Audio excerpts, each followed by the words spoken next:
कि cabinet mission किस तरह भारत में आया और कैबिनेट मिशन का जो हश्र हुआ वो हश्र क्या हुआ। जैसा हमने कल की क्लास में यह समझने की कोशिश की थी कि कैबिनेट मिशन के पीछे के कुछ कारण थे और उन कारणों में एक कारण यह था कि जो ब्रिटिश सरकार थी उसमें जो एक महत्वपूर्ण परिवर्तन हुआ, उस परिवर्तन के कारण कैबिनेट मिशन योजना हमारे सामने आती है। अब कैबिनेट मिशन योजना आने के पहले के हम कुछ कारणों को समझने की कोशिश करते हैं कि कैबिनेट मिशन योजना क्यों आई। पहली बात क्या है, अगर हम इसको देखने की कोशिश करें तो सबसे महत्वपूर्ण चीज जो हम समझने की कोशिश करते हैं वो ये है कि कैबिनेट मिशन आया क्यों। देखिए, प्रीलिम्स के सवाल जो इस तरह आते हैं और चाहे मेंस के ही हों तो हम पहले देते हैं why cabinet mission, why, hope the sound is fine, the light is fine, why cabinet mission. तो पहला महत्वपूर्ण जो प्रश्न है कि कैबिनेट मिशन क्यों आया। अगर हम इसको थोड़ा सा जनरल इलेक्शन को देखने की कोशिश करें, जो अगस्त 45 में जापान ने सरेंडर किया, थोड़ा वर्ड इसी समझते हैं। अगस्त 45 में जापान ने सरेंडर किया। In August 1945 Japan surrendered and as soon as Japan surrendered, जैसे ही जापान ने अपने आप को समर्पित किया, विश्व युद्ध खत्म हो गया। और उसके बाद एक जनरल इलेक्शन हुआ जिसमें लेबर पार्टी की रिसाउंडिंग विक्ट्री हुई। लेबर पार्टी रिसाउंडिंग विक्ट्री, मैं हिंदी में भी लिख सकता हूं, लेकिन आप लोग थोड़ा अंग्रेजी सीखिए इसलिए मैं अंग्रेजी का इस्तेमाल करता हूं। लेबर पार्टी की रिसाउंडिंग विक्ट्री हुई। तो लेबर पार्टी की एक महत्वपूर्ण विजय हो गई 1945 में जापान के सरेंडर के बाद जो इलेक्शन हुआ। अब लेबर गवर्नमेंट आती है, लेबर पार्टी की गवर्नमेंट आती है और जो एटली है, क्लाइमेट एटली, वह ब्रिटेन के प्रधानमंत्री बनते हैं। क्लाइमेट एटली के ब्रिटेन के प्रधानमंत्री बनने के बाद वहां पर एक महत्वपूर्ण परिवर्तन होता है। अभी तक जो ब्रिटिश गवर्नमेंट का लक्ष्य क्या था, डोमिनियन स्टेटस। इसको आप याद रखिए कि द्वितीय विश्व युद्ध की समाप्ति तक जब तक कंजर्वेटिव पार्टी सत्ता में थी, लक्ष्य क्या था, dominion status. What does it mean, पूर्ण स्वराज किसी भी तरह से केंद्र बिंदु में नहीं था। तो 1929 के बाद 1940 का रामगढ़, 1920 का लाहौर, अध्यक्ष कौन थे, नेहरू जी थे। 1940 का रामगढ़ अध्यक्ष कौन थे, मौलाना आजाद थे।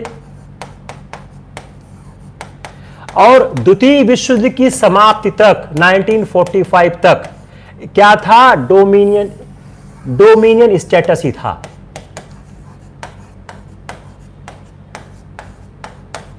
इस डोमिनियन स्टेटस को कॉन्सेप्ट को एक यहां पे टूट रहा है और एक यहां पे टूट रहा है। 1939 का लाहौर, 1940 का रामगढ़, दो अधिवेशनों को अगर दिमाग से निकाल दिया जाए, अगर इन दो अधिवेशनों को हम दिमाग से निकाल दें तो जो भारत का पूरा संघर्ष था, उस संघर्ष में कहीं पर भी पूर्ण स्वराज की बात नहीं होती है। तो बात किसकी होती है, डोमिनियन स्टेटस की बात होती है। तो ये दो महत्वपूर्ण चीजों को हटा दिया जाए तो सारे मामलों में सिर्फ दो चीज दिखाई देती है। तो यह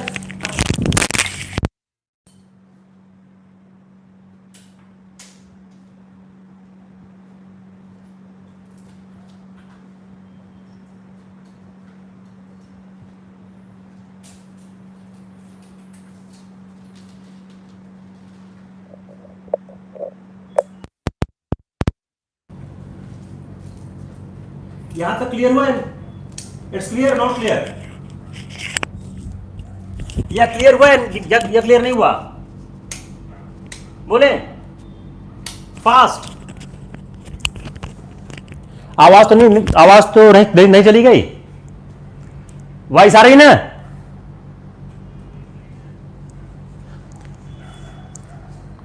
1945 तक, जब तक कंजर्वेटिव पार्टी सत्ता में थी, जब तक कंजर्वेटिव पार्टी सत्ता में थी, तब तक कोई इशू नहीं था। अब उसके बाद क्या होता है? अब जब लेबर पार्टी सरकार में आती है 1945 में, तो लेबर पार्टी जैसे सरकार में आती है, वह इस बात का प्रॉमिस करती है, क्योंकि चुनाव के समय ही इस बात का प्रॉमिस किया गया था। जब लेबर पार्टी चुनाव में गई थी तभी प्रॉमिस किया था कि हम जब वापस आएंगे तो भारतीयों के आत्मनिर्णय के बारे में हम विचार करेंगे।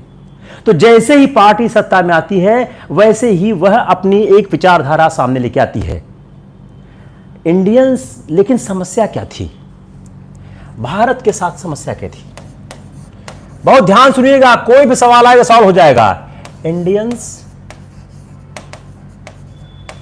Not United. समस्या क्या थी? कि भारतीय अपने आप में यूनाइटेड नहीं थे, वह कोई ऐसी स्कीम नहीं प्रेजेंट कर पा रहे थे। No united scheme presented. It is the major failure on the front of Indians, कि कोई वह यूनाइटेड स्कीम प्रेजेंट नहीं कर पा रहे थे। In the absence of any united scheme from the India, it is very difficult to go ahead.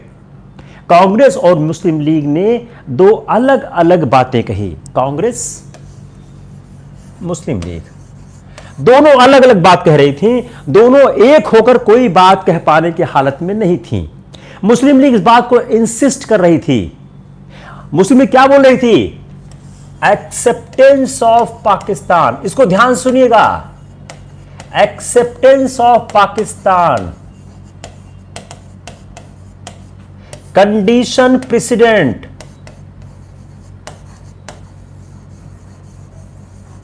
For any negotiation. किसी भी तरह की वार्तालाप के लिए पाकिस्तान के मांग का स्वीकार करना एक पूर्व शर्त थी। तो मुस्लिम लीग इस बात इंसिस्ट कर रही थी कि पाकिस्तान की मांग को स्वीकार करना किसी भी निगोशिएशन और असेसमेंट और सेटलमेंट के लिए एक पूर्व शर्त है। Congress determined for United India. सवाल मैं क्या हैंडल कर रहा हूं? कैबिनेट, सवाल मैं क्या हैंडल कर रहा हूं? कैबिनेट मिशन के आने के समय भारत में समस्या क्या थी, या कैबिनेट मिशन फेल क्यों हुआ? वह परिस्थितियों, आप भी चाहे जितने तरह सवाल बनाइए, उन परिस्थितियों का जिक्र करिए जिसमें कैबिनेट मिशन आया, उन परिस्थितियों का जिक्र करिए जिसमें भारत आजादी विभाजन की ओर बढ़ा, उन परिस्थितियों का जिक्र करिए जिसके कारण पाकिस्तान की हठधर्मिता आई। आप कोई भी तरह का सवाल बनाएं, वह सवाल का आंसर आपको इस लेक्चर से जरूर मिल जाएगा, जैसा आप थोड़ा ध्यान रखिए। अब फर्स्ट स्टेप क्या रखा उन्होंने, ब्रिटिश ने? जब ब्रिटेन यहां आया, पहला बोला कि जो इंडिया में जनरल इलेक्शन है होल्ड किया जाए, इंडिया में जनरल इलेक्शन होल्ड किया जाए। तो लेबर पार्टी ने सत्ता में आते ही पहले बात बोली कि इंडिया में एक जनरल इलेक्शन होल्ड किया जाए। जो लास्ट इलेक्शन हुआ था सेंट्रल असेंबली का 34 में, सेंट्रल असेंबली का 34 में, और प्रोविंशियल असेंबली का हुआ था 36 में। उसके बाद इलेक्शन क्यों नहीं हुए? गवर्नर जनरल ने अपने वीटो पावर का इस्तेमाल करते हुए उन्होंने चुनाव नहीं कराया। और जब इसके बाद चुनाव हुआ, उस चुनाव में रिसाउंडिंग विक्ट्री हुई। जो विक्ट्री मैंने आपको कल बता दी है, उसको रिपीट करने की कोई जरूरत नहीं है कि कांग्रेस को कितनी सीटें मिली, मुस्लिम लीग को कितनी सीटें मिली। बहुत सीधी सी बात है, सारे नॉन मुस्लिम सीट पर कांग्रेस को विजय प्राप्त हुई, सारी मुस्लिम सीटों पर मुस्लिम लीग को विजय प्राप्त हुई। तो उस तरह से अगर देखा जाए तो मुस्लिम लीग ने अपना आधिपत्य उन इलाकों पर स्थापित कर दिया जहां पर मुसलमान हुआ करते थे। उसी समय इंडियन सोल्जर्स का ट्रायल हो रहा था। अब एक सवाल और आपके आना चाहिए, आईएनए सोल्जर्स का ट्रायल क्यों हुआ? देखिए, ऐसे ही सवाल आते हैं घूम के, आईएनए सोल्जर्स का ट्रायल क्यों हुआ? एक सवाल प्री का भी होगा, ट्रायल क्यों हुआ? आईएनए सोल्जर्स का ट्रायल क्यों किया गया? What is reason for INA soldiers? वह कारण क्या था? इन इंडियन सोल्जर्स ने ज्वाइन किया था इंडियन नेशनल आर्मी, जो सुभाष चंद्र बोस की सिंगापुर में थी। इन सोल्जर्स ने सुभाष बोस की आर्मी को ज्वाइन किया था सिंगापुर में। तो जिन पर ट्रायल चल रहा था, इनका अपराध क्या था कि यह भारतीय सैनिक थे। इन्होंने सुभाष चंद्र बोस की आर्मी को, ये जो सोल्जर्स थे, उन्होंने सिंगापुर में ज्वाइन किया था और इसलिए इनके ऊपर वॉर चलाया जाता। अब क्या हो रहा था? 20,000 जो इंडियन सोल्जर्स थे वो प्रिजनर्स ऑफ वॉर थे in the hands of Japanese. ये 20,000 जो सोल्जर्स थे, 20,000 सोल्जर्स थे। सोल्जर्स क्या थे? ये जापान के हाथ में प्रिजनर्स थे, वॉर प्रिजनर्स थे। जब जापान हार गया, जापान के हाथ में प्रिजनर्स थे, बंदी थे। जब जापान हार गया तो ये क्या हो गए? ये सरेंडर हो गए, ये आगे ब्रिटिश वालों के हाथ में।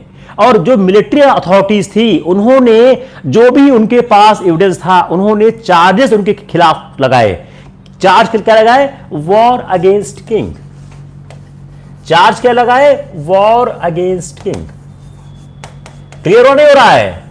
मैं क्या पढ़ा रहा हूं? इंडियन नेशनल आर्मी के सोल्जर्स पर क्यों मुकदमा चलाया गया जाए। उन्होंने क्या लगाया? War against king. दूसरा, ग्रॉस ब्रूटलिटी। 2 चार्ज लगाए। अब ए बी में दोनों लिख देंगे वो। अगर वो सवाल आपसे गलत कराना चाहेंगे तो ए ये भी लिख देंगे, बी ये भी लिख देंगे। War against king and gross brutality. क्या कहा? Not only waging war against king but gross brutality. तो जो उनके मेथड्स थे उसको ध्यान में रखे, यह 2 आरोप लगा के। तो एक सवाल क्या हो गया कि इंडियन नेशनल आर्मी के सोल्जर्स पर, इंडियन नेशनल आर्मी के सोल्जर्स पर क्या आरोप लगाकर मुकदमा चलाया गया। अब जो इंडियन नेशनल आर्मी का जो मुकदमा चला, उस पर ब्रिटिश जो कहते हैं भारत के लोग थे, उन्होंने संघर्ष किया। ये हम लोग बात कर चुके हैं। अब आते हैं वायसराय ने 28, हम बढ़ रहे हैं कि कैबिनेट मिशन के आने के पहले के क्या क्या हुआ।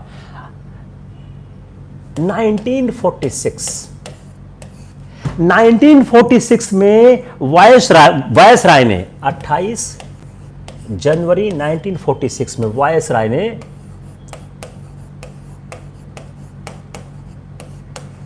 एग्जीक्यूटिव काउंसिल बनाने की बात कही। उन्होंने बोला एक एग्जीक्यूटिव काउंसिल बनाई जानी चाहिए जिसमें पॉलिटिकल लीडर्स शामिल हों। उसके लिए उन्होंने लोगों से बात करनी शुरू की और जब एग्जीक्यूटिव काउंसिल बनाने की बात शुरू हुई तो डिफरेंट भारतीय नेताओं से बातचीत आरंभ हो गई। जिन्ना ने इसमें पार्टिसिपेट करने से इनकार कर दिया। जो एग्जीक्यूटिव काउंसिल एक इंटरिम गवर्नमेंट बनाने जा रही थी, अभी तक कैबिनेट मिशन नहीं आया है, you must remember, interim government, तो जिन्ना ने इनकार कर दिया। जिन्ना रिफ्यूज्ड, जिन्ना ने इनकार कर दिया। जिन्ना ने रिफ्यूज कर दिया कि मैं इंटरिम गवर्नमेंट का पार्ट नहीं बनूंगा और गवर्नमेंट उनके बगैर आगे चली जाए। और जो पाकिस्तान की बात थी, उन्होंने कहा कि दो Pakistan had to be considered, the large non Muslim population could not be forced to live in Pakistan against their will.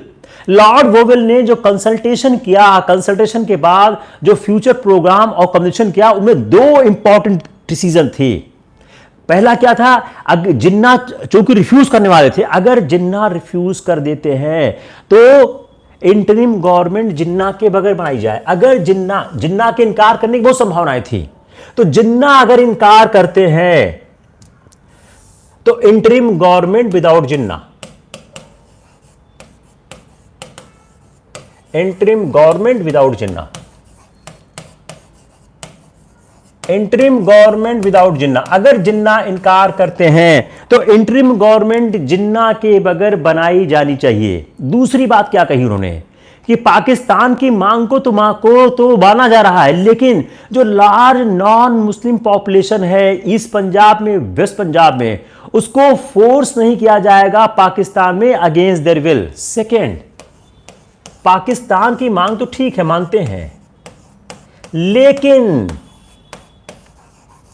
जो नॉन मुस्लिम लोग हैं ईस्ट और वेस्ट पंजाब, ईस्ट में और वेस्ट में जो बढ़ रहे थे, उनको आप फोर्स नहीं कर सकते हो उनकी इच्छा के खिलाफ, उनको फोर्स नहीं कर सकते हो उनकी इच्छा के खिलाफ वहां पर रहने के लिए। दो इंपॉर्टेंट डिसीजन लिए गए। अब उस डिसीजन के बाद उन्होंने ये सोचा कि अगर हम इस तरह से बार बार डिस्कशन करते रहेंगे, उससे अच्छा है कि हम एक कैबिनेट भेज देते हैं, एक कैबिनेट भेज देते हैं।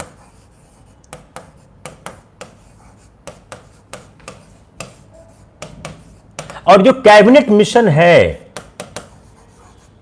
यह इस बात का फैसला करे, कैबिनेट मिशन डिसाइड करे कि क्या करना है। तो क्या सवाल हमने हल किया? उन परिस्थितियों का जिक्र करिए, उन परिस्थितियों का जिक्र करिए। ऐसे ही सवाल आते हैं, आप ध्यान दीजिए मेंस में, जिक्र करिए जिसमें कैबिनेट मिशन आया।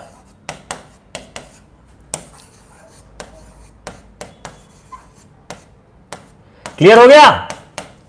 Explain the circumstances in which cabinet mission came to India. Clear हो गया नहीं हुआ? अगर आप अपना पेपर देखिए, सवाल ऐसे ही आते हैं छोटे पार्ट पे। अब जब कैबिनेट मिशन आने का डिसीजन हो गया, तो अगला सवाल कि कैबिनेट मिशन क्यों आया। आपको मैंने कल बताया था, मैं इसको रिपीट नहीं कर रहा हूं, कि यह कहा गया कि हम माइनॉरिटी को अलाउ नहीं करेंगे कि वो मेजॉरिटी के रास्ते में रोड़ा अटकाए। मुस्लिम लीग की लगातार एक मांग थी, वह लगातार ये धमकी दे रहा था कि जो कॉन्स्टिट्यूशन जो मेकिंग बॉडी है, वह अगर सिंगल कॉन्स्टिट्यूशन मेकिंग बॉडी होगी तो मुस्लिम लीग उसमें कोऑपरेट नहीं करेगा। लेकिन मुस्लिम लीग ने वेलकम नहीं किया। अगला सवाल, जब कैबिनेट मिशन आया तो मुस्लिम लीग ने वेलकम नहीं किया, ऑल अदर पार्टीज वेलकम। अगला सवाल फिल्म्स का, ऑल अदर पार्टीज वेलकम। तो मुस्लिम लीग ने वेलकम क्यों नहीं किया? वह क्या कारण थे कि मुस्लिम लीग ने वेलकम नहीं किया? जिन्ना ने अपने जैसा एक्सपेक्टेड था वैसे ही कहा। उनकी जो एक यूजुअल थ्रेड थी, जो लगातार धमकी दिया करते थे कि if only a single constitution making body be set up, अगर एकमात्र संविधान की संरचना वाली इकाई का गठन होगा, the Muslim League would refuse to cooperate with it. It was the reason to refusal. Got it?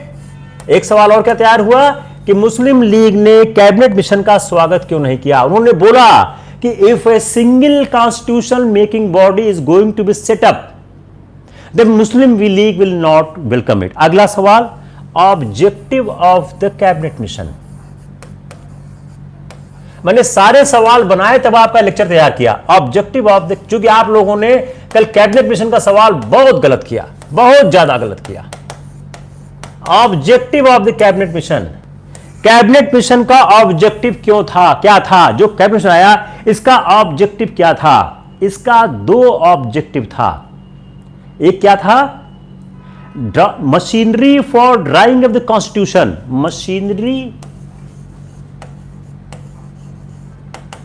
Machinery for, एक एक शब्द ध्यान करिएगा आप लोग, क्योंकि वो लोग क्या है इसी से खेल, for drawing up the independent India constitution.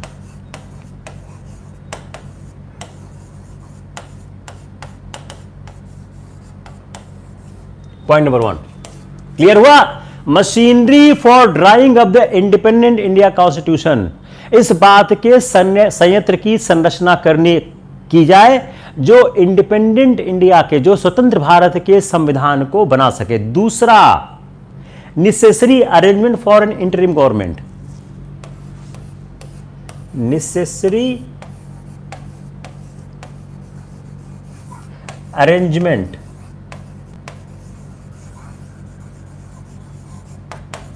For an interim government. आप इंटरिम शब्द को जरूर याद रखिएगा। यूपीएससी क्या कर दे कुछ नहीं कह सकते हो आप। Necessary arrangement for interim government, interim को भी याद रखिएगा। मशीनरी की याद रखिएगा। मशीनरी और इंटरिम दो इसमें ऐसे शब्द हैं जिसको प्ले करके आपका सवाल गलत कराया जा सकता है। तो जब कैबिनेट मिशन आया तो उसका ऑब्जेक्टिव क्या था? Machinery for drawing of the independent constitution, स्वतंत्र भारत के संविधान की संरचना के बारे में विचार करना। Necessary arrangement for an interim government, एक अस्थायी सरकार की व्यवस्था के बारे में सोचना।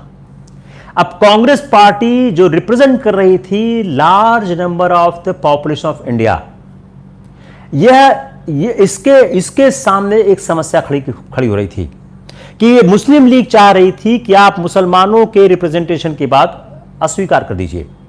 तो जो एक हिंदू और मुसलमान में जो कांग्रेस को एक हिंदूवादी संगठन घोषित करने की बात है, वहां यहां स्टार्ट हो गई। अब यहां से कैबिनेट मिशन ने बात करना शुरू किया।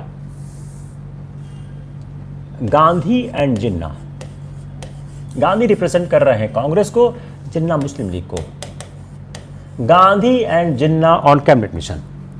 जब कैबिनेट मिशन आया तो गांधी और जिन्ना का दृष्टिकोण क्या आया? गांधी ने अपना पर्सनल व्यू दिया। गांधी उस समय तक थोड़ा से पृष्ठभूमि में भिजा चुके थे और उन्होंने जिन्ना की टू नेशन थ्योरी को डिनाउंस किया। Two nation theory rejected. Gandhi ने टू नेशन थ्योरी को रिजेक्ट कर दिया। Gandhi has rejected two nation theory. Gandhi ने कहा दो टू नेशन थ्योरी पॉसिबल नहीं है और यह खतरनाक है। और उन्होंने टू कॉन्स्टिट्यूशनल मेकिंग बॉडी का भी अपोज किया। उन्होंने टू कॉन्स्टिट्यूशन मेकिंग बॉडी का भी अपोज किया। टू कॉन्स्टिट्यूशन मेकिंग बॉडी का भी अपोज किया, इसका भी अपोज किया। तो कैबिनेट मिशन के आने के बाद जो गांधी अपना पहला दृष्टिकोण देते हैं, उन्होंने एक यूनाइटेड इंडिया की बात की और इंटरिम पीरियड के गांधी ने बोला कि जिन्ना सरकार बना ले। तीसरी बात, इंटरिम जो गवर्नमेंट बन रही थी उसके लिए कहा जिन्ना सरकार बना ले, जैसी चाहे बनाना चाहते हैं। जिन्ना should make government.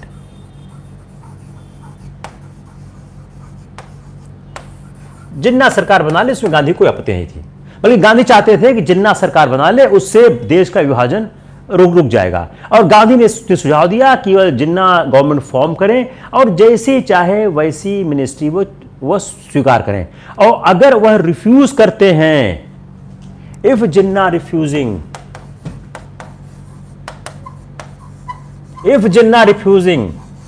Then Congress. Clear?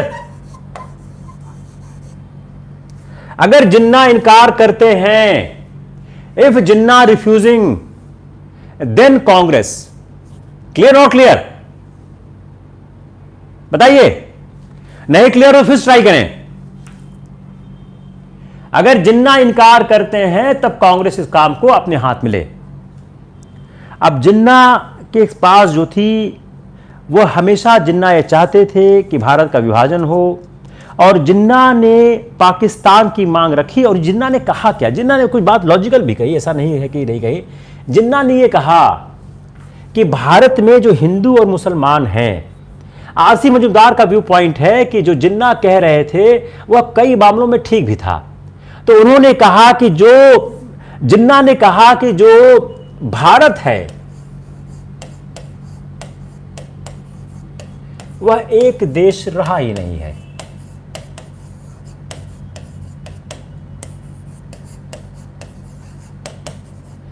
जो भारत है वह एक देश रहा ही नहीं है। उनका कहना था कि जो भारत है उसमें जो हिंदू वे ऑफ लाइफ है और मुस्लिम वे ऑफ लाइफ, इसमें ह्यूज डिफरेंस है। जो डिफरेंट, इनके हीरोज डिफरेंट हैं, इनके कल्चर डिफरेंट हैं। जो हमारा कल्चर है वो अरबिक पर्शियन पे है, जो हमारा कल्चर, इसको आप भी लिखिएगा, बड़ा अच्छा ये जिन्ना का है। कल्चर जो है अरेबिक और पर्शियन बेस्ड है, हिंदूज का संस्कृत बेस्ड है। जो जिन्ना का जो स्पीच है ये बहुत अच्छा है, पढ़ने लायक है। हम लोग तो एक स्कॉलर की तरह पढ़ते हैं, हम लोग को जवाब देना है भाई, इसका अच्छा आंसर लिखना है। बड़ा अच्छा आंसर है कि उन्होंने बोला जो हमारा कल्चर है वह अरेबिक और पर्शियन है, जबकि हिंदू का संस्कृत के बेस्ड है। जो उनका सोशल कस्टम है, सोशल कस्टम, आप ऐसे एक एक करके याद करिएगा, जो उनका सोशल कस्टम्स है वह इंटायरली डिफरेंट है, डिफरेंट है। तो पहले क्या बोला, हमारा कल्चर डिफरेंट है, हमारा culture Arabic and Persian base है, उनका कल्चर संस्कृत बेस है, हमारा सोशल कल्चर डिफरेंट है। हिंदू सोसाइटी की जो फिलॉसफी है वह वर्ड में एक्सक्लूसिव है। हिंदू सोसाइटी की जो फिलॉसफी है वह वर्ड में एक्सक्लूसिव है।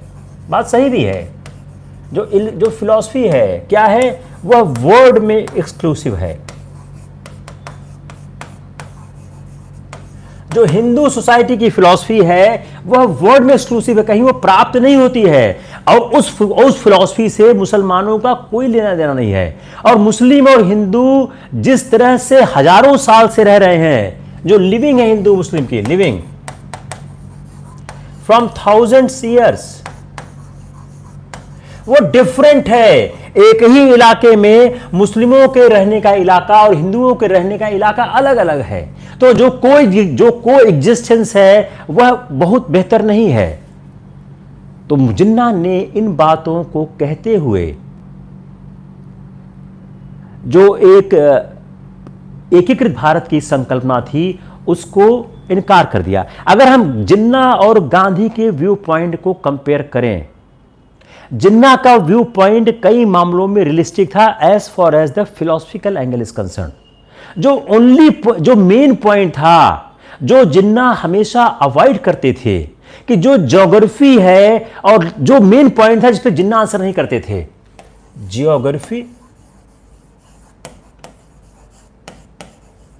एंड को existence of Hindu and Muslim. जो भारत के विभिन्न इलाकों में हिंदू और मुसलमान साथ साथ रह रहे हैं, उनको आप कैसे अलग करोगे? और जो ज्योग्राफी है जिसमें एक पार्ट और दूसरे पार्ट में कई 100 माइल्स का डिफरेंस है, कैसे उसको सॉल्व किया जाएगा? और हिंदुस्तान और पाकिस्तान को जो दो नेशन बनाए जाने की बात चल रही है, उसको आप इन दो मापदंडों में कैसे सॉल्व करेंगे? इसका जिन्ना जवाब नहीं दे पाते थे। तो जो टू नेशन थ्योरी के, इसीलिए कैबिनेट मिशन क्या चाहता था कि जो टू नेशन थ्योरी के बजाय weak centre and provincial autonomy, इसके तहत एक समझौता हो जाए। हमने क्या डील किया? Philosophy on which cabinet mission was working. जरा ध्यान सुनिएगा, आपको अगर ये सवाल मिल गया लिखने को, बहुत अच्छा लिखेंगे आप।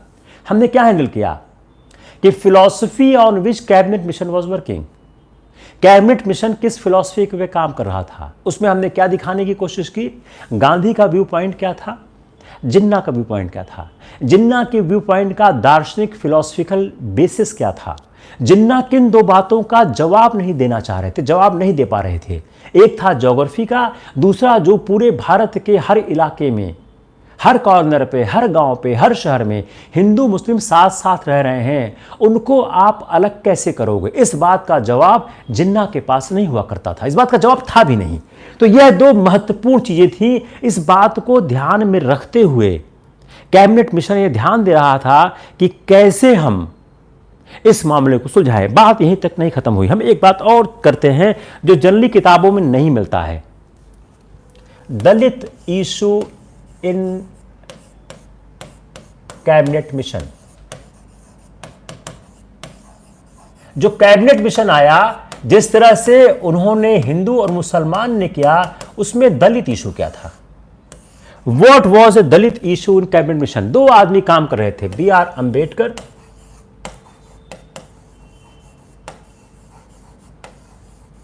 जगजीवन राम।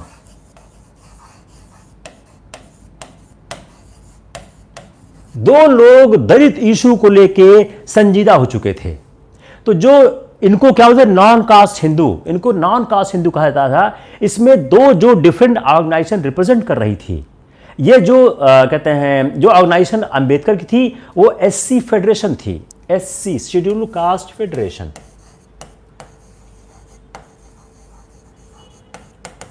ये क्या थी? यह थी शेड्यूल्ड कास्ट फेडरेशन। जो बी आर अंबेडकर की थी वो शेड्यूल्ड कास्ट फेडरेशन की थी। और दूसरा जो जगजीवन राम कर रहे थे, all India depressed class league, all India depressed class league. यह दो अलग बातें सामने आ रही थी जो नॉन कास्ट हिंदू की चीजों को रिप्रेजेंट कर रही थी। ये क्या चाहते थे? ये क्या कह रहे थे? अंबेडकर चाहते थे सेपरेट इलेक्टोरेट फॉर एससी। ये क्या चाहते थे? Separate electorate for SC. Ambedkar क्या चाहते थे? कि सेपरेट इलेक्टोरेट फॉर एससी। यह जिन्ना का एक व्यू पॉइंट था। और जो जगजीवन राम का था, वह चाहते थे कि शेड्यूल कास्ट के राइट को सेफगार्ड किया जाए। नए संविधान में, न्यू कॉन्स्टिट्यूशन में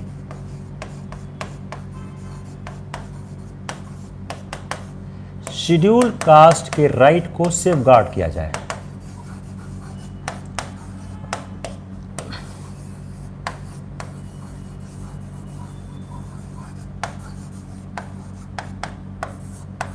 नए संविधान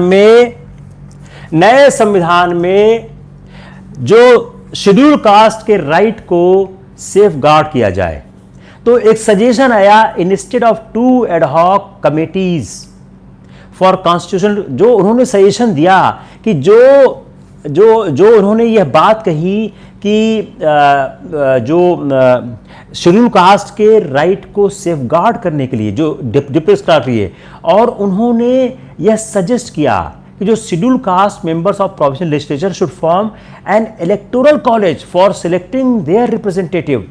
तो जो अपने इलेक्टोरल कॉलेज से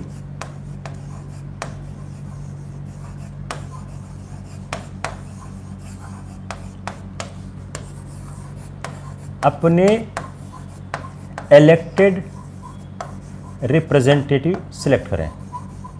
आपका काम इसी में हो जाएगा, वहां तक जाने की जरूरत नहीं है, लेकिन मैं आपको बता दूं, इसी में आपका काम हो जाएगा। अगर सवाल आता है तो आना तो नहीं चाहिए सवाल, लेकिन कोई भरोसा नहीं है। तो ये तीसरी बात हो गई। अब उसके अलावा सिख इशू, सिख क्या चाह रहे थे? हमने क्या देखा? हिंदू देखा, मुसलमान देखा, डिप्रेस क्लास देखा। अब सिख क्या चाह रहे थे? सिख को रिप्रेजेंट किया दो लीडर से। जो एक ज्ञानी करतार सिंह थे, वो खालिस्तान चाह रहे थे। ज्ञानी करतार सिंह खालिस्तान चाह रहे थे। ज्ञानी करतार सिंह खालिस्तान चाह रहे थे कि हमको भी अलग किया जाए जैसे पाकिस्तान को अलग किया था। लेकिन मास्टर तारा सिंह क्या चाह रहे थे? United India. Master Tara Singh चाह रहे थे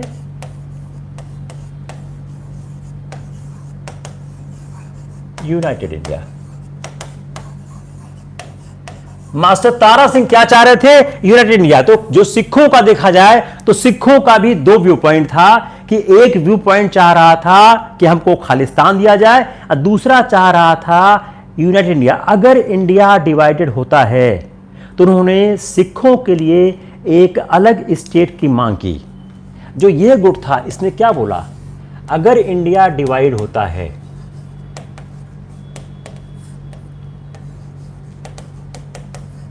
then separate Sikh state and liberty to align either with India and Pakistan.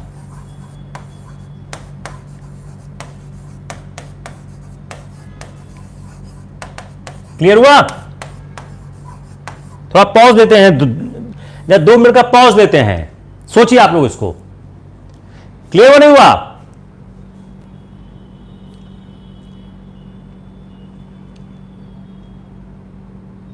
हुआ क्लियर कि नहीं हुआ?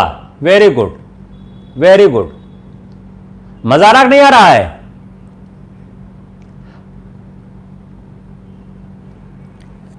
सवाल क्या? सवाल आप क्या सवाल करिए, क्या इमेजिन आप सवाल मेंस का अगर इमेजिन करते हैं तो प्री का सवाल और बेहतर इमेजिन हो जाता है, तब बहुत बेहतर हो जाता है।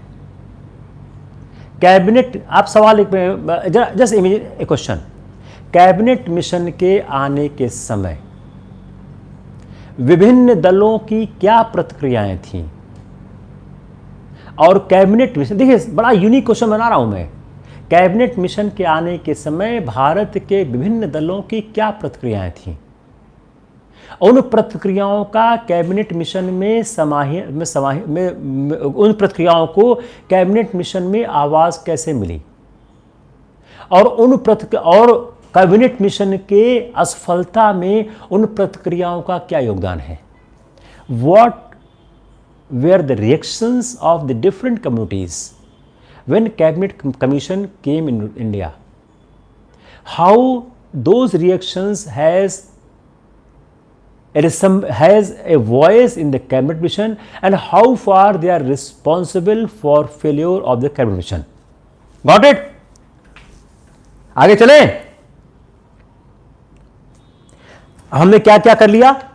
हमने कैबिनेट मिशन का, अब एक और रह गया है, श्यामा प्रसाद मुखर्जी,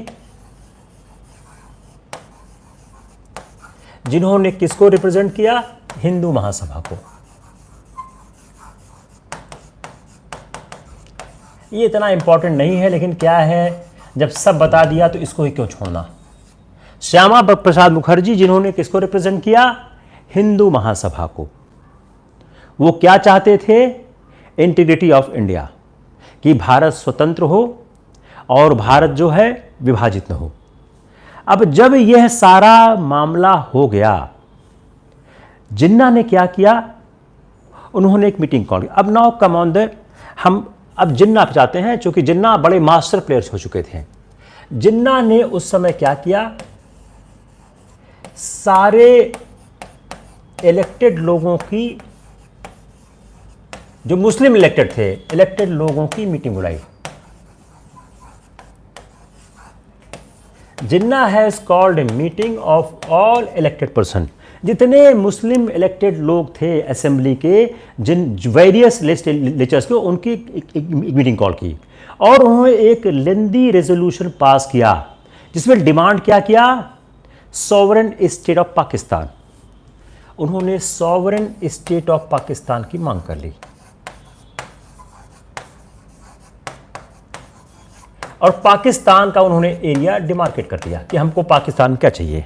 उन्होंने सॉवरेन स्टेट ऑफ पाकिस्तान की मांग कर ली, और पाकिस्तान का एरिया उन्होंने अपना डिमार्केट कर दिया।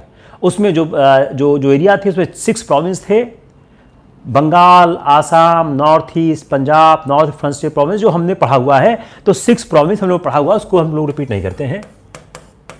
6 प्रोविंस को उन्होंने ईयरमार्क किया। तो जिन्ना ने साफ साफ कह दिया कि हमको पाकिस्तान चाहिए, उसके अलावा कोई नहीं। दूसरी बात क्या कही? Two separate constitution assembly, two separate constitution making body. जो कॉन्स्टिट्यूशन बनाएगी वह 2 सेपरेट बॉडी होगी, एक बॉडी नहीं होगी। तो मतलब क्या हो गया? भारत और पाकिस्तान के लिए 2 अलग अलग बॉडी बनेगी। जिन्ना ने अल्टरनेटिव दिया, जिन्ना gave the alternative. July 1946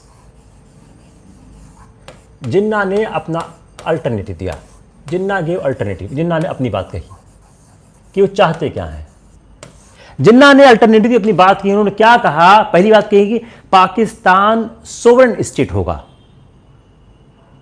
sovereign, Pakistan sovereign state होगा with the exclusion of those districts where the non Muslims formed a majority. Pakistan क्या होगा? सॉवरेन स्टेट उन छह प्रांतों में, और हम एक्सक्लूड कर देंगे उन इलाकों को जहां पर नॉन मुस्लिम्स की मेजॉरिटी है, जहां पर नॉन मुस्लिम्स की मेजॉरिटी है, जहां पर नॉन मुस्लिम्स की मेजॉरिटी है, उस इलाके को हम एक्सक्लूड कर देंगे। दूसरी बात कही क्या की कि पाकिस्तान कुछ एरिया को कंप्राइज करेगा। Pakistan comprising the areas demand by Jinnah, but only as a separate federation which would function together with Hindustan on terms of equality with an all India union। Separate होगा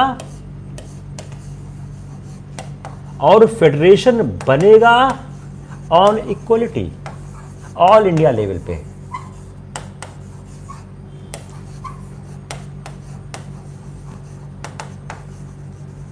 क्लियर?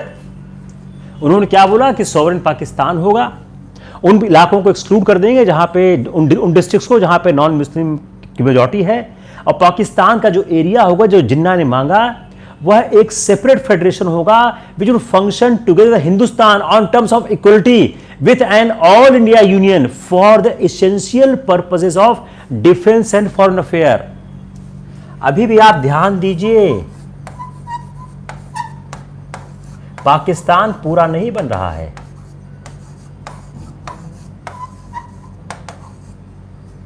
इसको ध्यान दीजिए आप। You just write to second part, very important part. Date भी याद रखिएगा, जुलाई 1946। जो जुलाई 1946 को, sorry April 1946,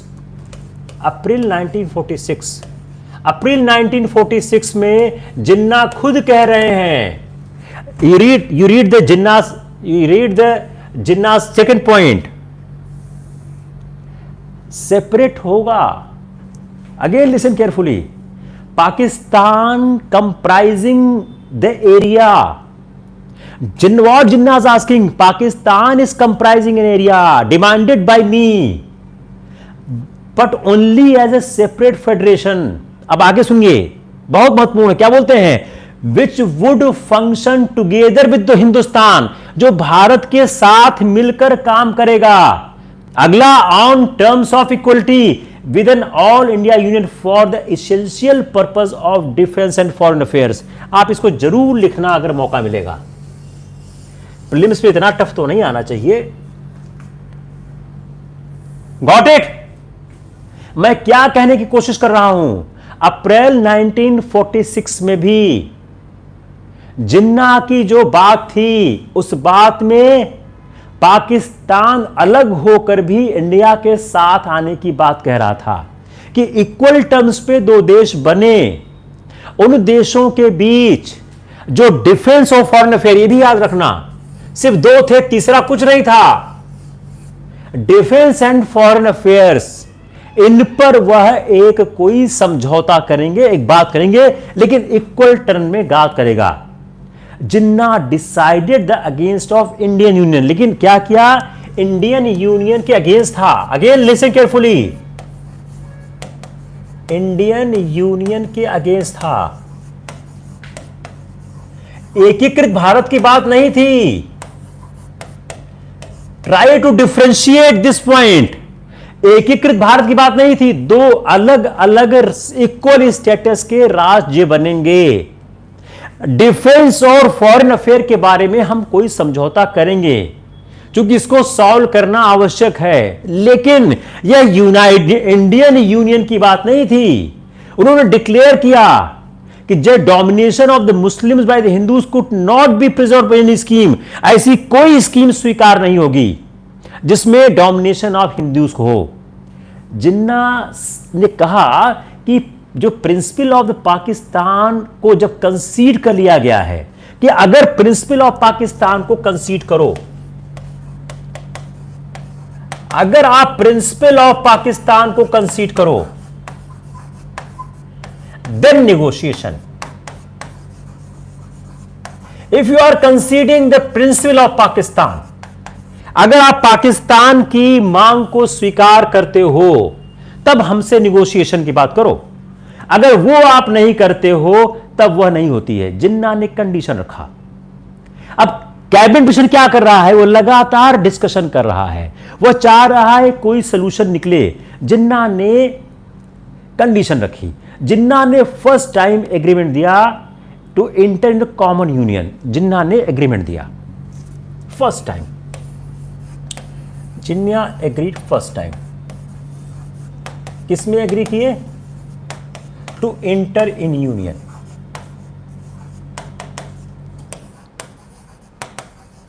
Jinnah agreed first time to enter in the union. Union में इंटर जिन्ना ने फर्स्ट टाइम एग्री किए, लेकिन इंटर कैसे किया? लेकिन डिमांड क्या किया उसका? उन्होंने डिमांड किया कि मैं इंटर करूंगा, लेकिन जो राइट ऑफ मुस्लिम है to frame their own group and provincial constitution. जो 6 प्रोविंस हैं, बट क्यों जो 6 प्रोविंस हैं, इन 6 प्रोविंस का फैसला हम करेंगे। तो उनकी कंडीशन क्या थी कि जो 6 प्रोविंस हैं, जो 6 मुस्लिम प्रोविंस हैं, इनमें जो मुसलमानों का राइट है, जो उनका कॉन्स्टिट्यूशनल राइट है, वह अपने सेपरेट कॉन्स्टिट्यूशनल मेकिंग बॉडी से करेंगे। अगर इसको हम दूसरे शब्दों में कहना चाहें, यह वर्चुअल रिकॉग्निशन ऑफ पाकिस्तान थे।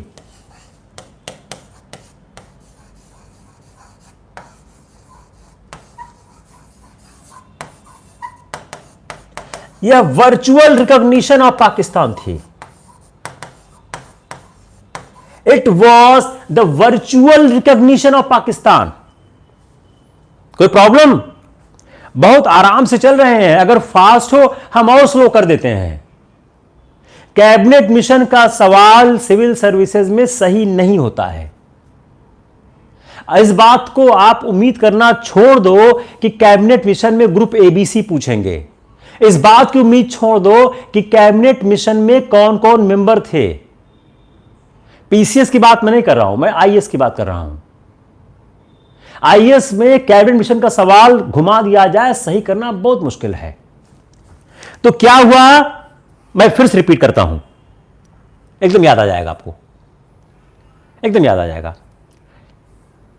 उन्होंने इंडियन यूनियन के अगेंस्ट बोला, प्रिंसिपल ऑफ सेल्फ डिटर्मिनेशन की बात की, और पहली बार वो यूनियन में शामिल होने के तैयार हुए।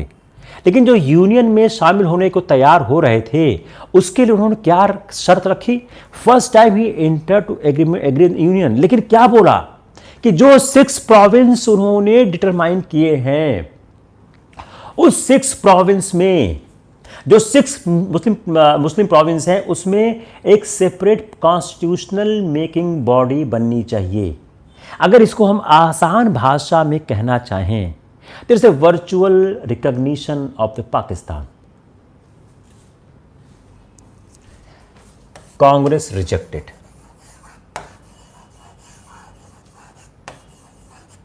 Congress not ready to कंसीड।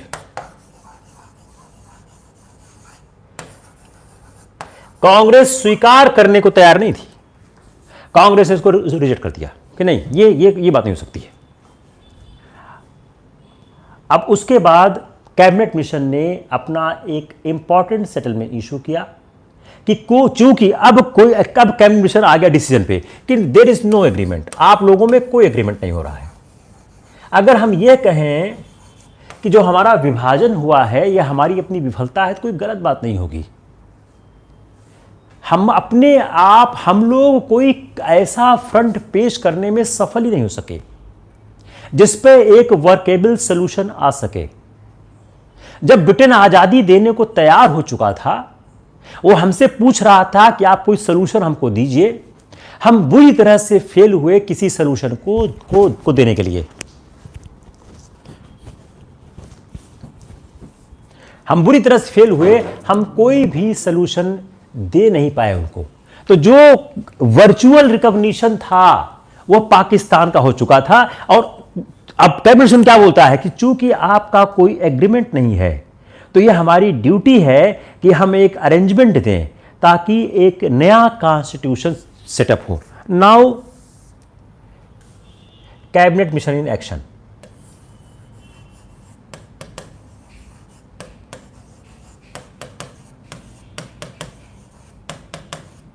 इस एक्शन में क्या उन्होंने बोला कि मैं अब अपना सलूशन दूंगा ताकि आपकी कॉन्स्टिट्यूशन मेकिंग बॉडी बन सके। उसके बाद वो कैबिनेट मिशन आता है जिसकी हम लोगों ने कल पूरी विस्तार से चर्चा की हुई है। ठीक है, अब मिशन ने अपनी बात कहते समय उन्होंने कई सीरियस बातें पॉइंटेड आउट की। उन्होंने कहा कि सबसे महत्वपूर्ण क्या है, एडमिनिस्ट्रेटिव इकोनॉमिक एंड मिलिट्री। बोला जो आप डिवीजन की बात कर रहे हैं, एडमिनिस्ट्रेटिव, इकोनॉमिक, मिलिट्री, इन तीनों में बहुत सीरियस प्रॉब्लम आएगी। अगर हम जिस तरह से आप भारत पाकिस्तान को बांटने की बात कह रहे हैं, अगर इसको हम कहते हैं तो बहुत सीरियस प्रॉब्लम आएगी। जो इंडिया का डिफेंस है ये यूनाइटेड है, जो होल ट्रांसपोर्टेशन है, पोस्टल है, टेलीग्राफ है, ये होना आसान नहीं है। और जो हमारा यूनाइटेड डिफेंस इतना स्ट्रांग है वो खत्म हो जाएगा। और इंडियन सब एक खास बात और क्या थी, एक इंपॉर्टेंट बात क्या थी जो ग्रेट डिफिकल्टी की थी, इंडियन स्टेट क्या करेंगे इस डिवीजन में, क्योंकि इस डिवीजन में इंडियन स्टेट तो है नहीं। What about Indian state, what about Indian state, Indian state को कैसे हैंडल किया जाएगा, जो भारत के राज्य है, जो प्रिंसिपल स्टेट है, उसके लिए क्या किया जाएगा। और जो आपकी ज्योग्राफी है, अब सवाल क्या है, किन बातों को ध्यान में रखकर, देखिए अगला सवाल बहुत अच्छा है, किन बातों को ध्यान में रखकर कैबिनेट मिशन परियोजना संकल्प में आई।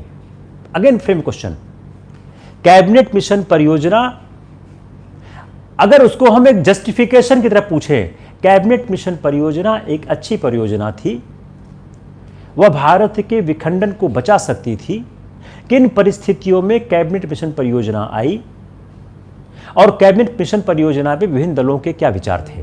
तो हम क्या हैंडल कर रहे हैं उन परिस्थितियों को कि कैबिनेट मिशन ने क्या क्या बात कही। पहली बात कि जो आपके एडमिनिस्ट्रेटिव, इकोनॉमिक, मिलिट्री इशू हैं वो हैंडल नहीं हो सकते हैं।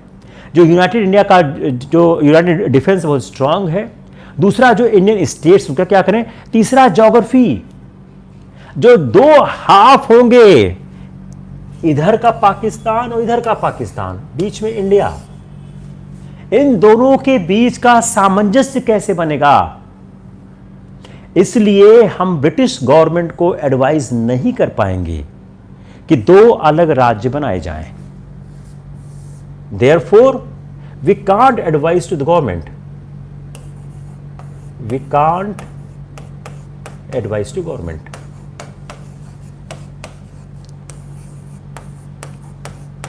To make two nation. It's fine. उसके बाद क्या हुआ, जब उन्होंने यह डिसीजन दे दिया तो जो एक स्कीम जो स्टार्ट हुई, उस स्कीम के बाद जो मिशन के सजेशन से हम लोग कल बात कर लिए हैं उसको हम फिर से रिपीट करेंगे, बहुत टाइम जाएगा, आप लोग उसको कल के उसमें देख लीजिएगा। अब हम आगे आते हैं कि इंटरिम गवर्नमेंट का निगोशिएशन कैसे हुआ। अब आप लोग पढ़ लीजिएगा कि जो मिशन के जो प्राविधान थे क्या क्या थे, कल के लेक्चर पूरे डिटेल है। Come on the interim government, कैसे मिशन फेल होता है। Come on the interim government, कि जब इंटरिम गवर्नमेंट की बात शुरू होती है तो इंटरिम गवर्नमेंट की बात में समस्याएं क्या क्या थी। मुस्लिम लीग ने एक रेजोल्यूशन पास कर दिया accepting the Cabinet Mission proposal और अथराइज कर दिया जिन्ना को to negotiate with the viceroy in regard to the interim government. तो जून में 6 जून डेट है, जिन्ना ने स्वीकार कर लिया। जो कैबिनेट मिशन का प्रपोजल है वो जिन्ना ने एक्सेप्ट कर लिया, मैंने कल भी बताया था। और सॉरी, मुस्लिम लीग ने एक्सेप्ट किया और जिन्ना को अथॉराइज कर दिया।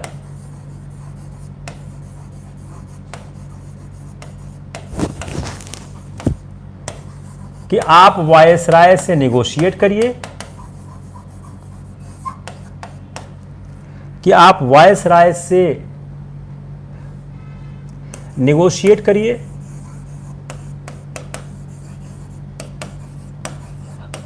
और इंटरिम गवर्नमेंट बनाइए।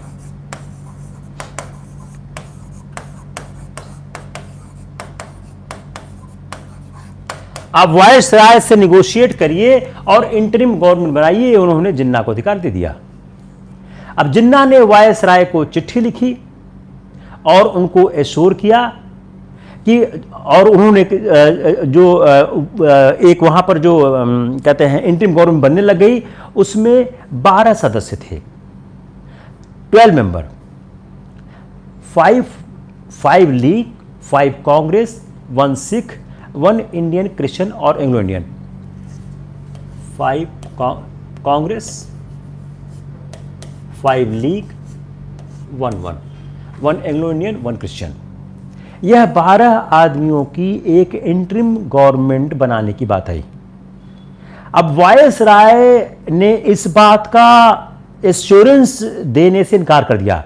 Viceroy denied having given any such assurance. जो उन्होंने इंटरिम गवर्नमेंट की बात शुरू हुई कि on 8 June Jinnah wrote to the viceroy stating that during the discussion viceroy had assured there would be 12 members. Viceroy ने उनको एश्योर किया है 12 मेंबर्स, 5 कांग्रेस के, 5 मुस्लिम लीग के, 1 क्रिश्चियन, 1 एंग्लो इंडियन। वायसराय ने बोला मैंने कोई एश्योरेंस नहीं दिया है। Got it? हम उस तरफ बढ़ रहे हैं कैसे लीग रिजेक्ट हुई। मैं आपको बता रहा हूं किधर हम प्रोग्रेस कर रहे हैं। आई एम प्रोग्रेसिंग कैसे कैबिनेट मिशन रिजेक्ट हुआ, भारत विभाजित हुआ। हमने कैबिनेट मिशन के पहले के सारे मामलों को डिस्कस किया। कैबिनेट मिशन के प्रपोजल क्या है मैंने नहीं डिस्कस किया, चूंकि कल डिस्कस बहुत डिटेल में किया गया है। अब हम आगे चल रहे हैं इंटरिम गवर्नमेंट के ऊपर कि इंटरिम गवर्नमेंट के मुद्दे पर क्या क्या मामले हुए। इंटरिम गवर्नमेंट के मुद्दे पर एक जिन्ना ने चिट्ठी लिखी वायसराय को कि आपने एश्योरेंस दिया था कि 5 मेंबर कांग्रेस के होंगे, 5 मुस्लिम लीग के होंगे, 1 क्रिश्चियन का होगा, 1 एंग्लो इंडियन का होगा। वायसराय ने चिट्ठी के जवाब में बोला कि मैंने ऐसा कोई एश्योरेंस नहीं दिया था। क्लियर? वायसराय ने कहा मैंने ऐसा कोई इंश्योरेंस नहीं दिया था, but made proposal to Nehru which considered the demand of Jinnah. Congress ने रिजेक्ट किया, Congress rejected the proposal which was much worse than what the offered the Shimla conference. उसके बाद क्या हुआ? Viceroy suggested an executive council of 13 members. ये कितने का था? ये 12 का था, उन्होंने 13 का किया। आप इतना याद रखो, ज्यादा हम डिटेल नहीं जाते हैं, कि जिन्ना ने चिट्ठी लिखी वायसराय को कि आपने 12 आदमी का एक इंटरिम गवर्नमेंट बनाने का बात कहा था। 5 थे कांग्रेस के, 5 थे लीग के, 1 था क्रिश्चियन का, 1 था एंग्लो इंडियन का। वायसराय ने कहा मैंने ऐसा कोई सजेशन नहीं दिया था। उसके बाद उन्होंने 13 आदमियों का उन्होंने एक प्रपोजल दिया कि आप 13 आदमी की काउंसिल बनाओ, जिसमें 6 होंगे कांग्रेस, जिसमें 1 एससी शामिल होगा, 5 होंगे मुस्लिम लीग के। तो उन्होंने क्या बोला? 6 आप कांग्रेस का रखो, 5 मुस्लिम लीग का आप रख लो, 6 कांग्रेस का रखो, 5 मुस्लिम लीग का रखो और 2 माइनॉरिटीज का रिप्रेजेंटेटिव रखो। लेकिन इस फॉर्मूले को कांग्रेस ने टर्न डाउन कर दिया।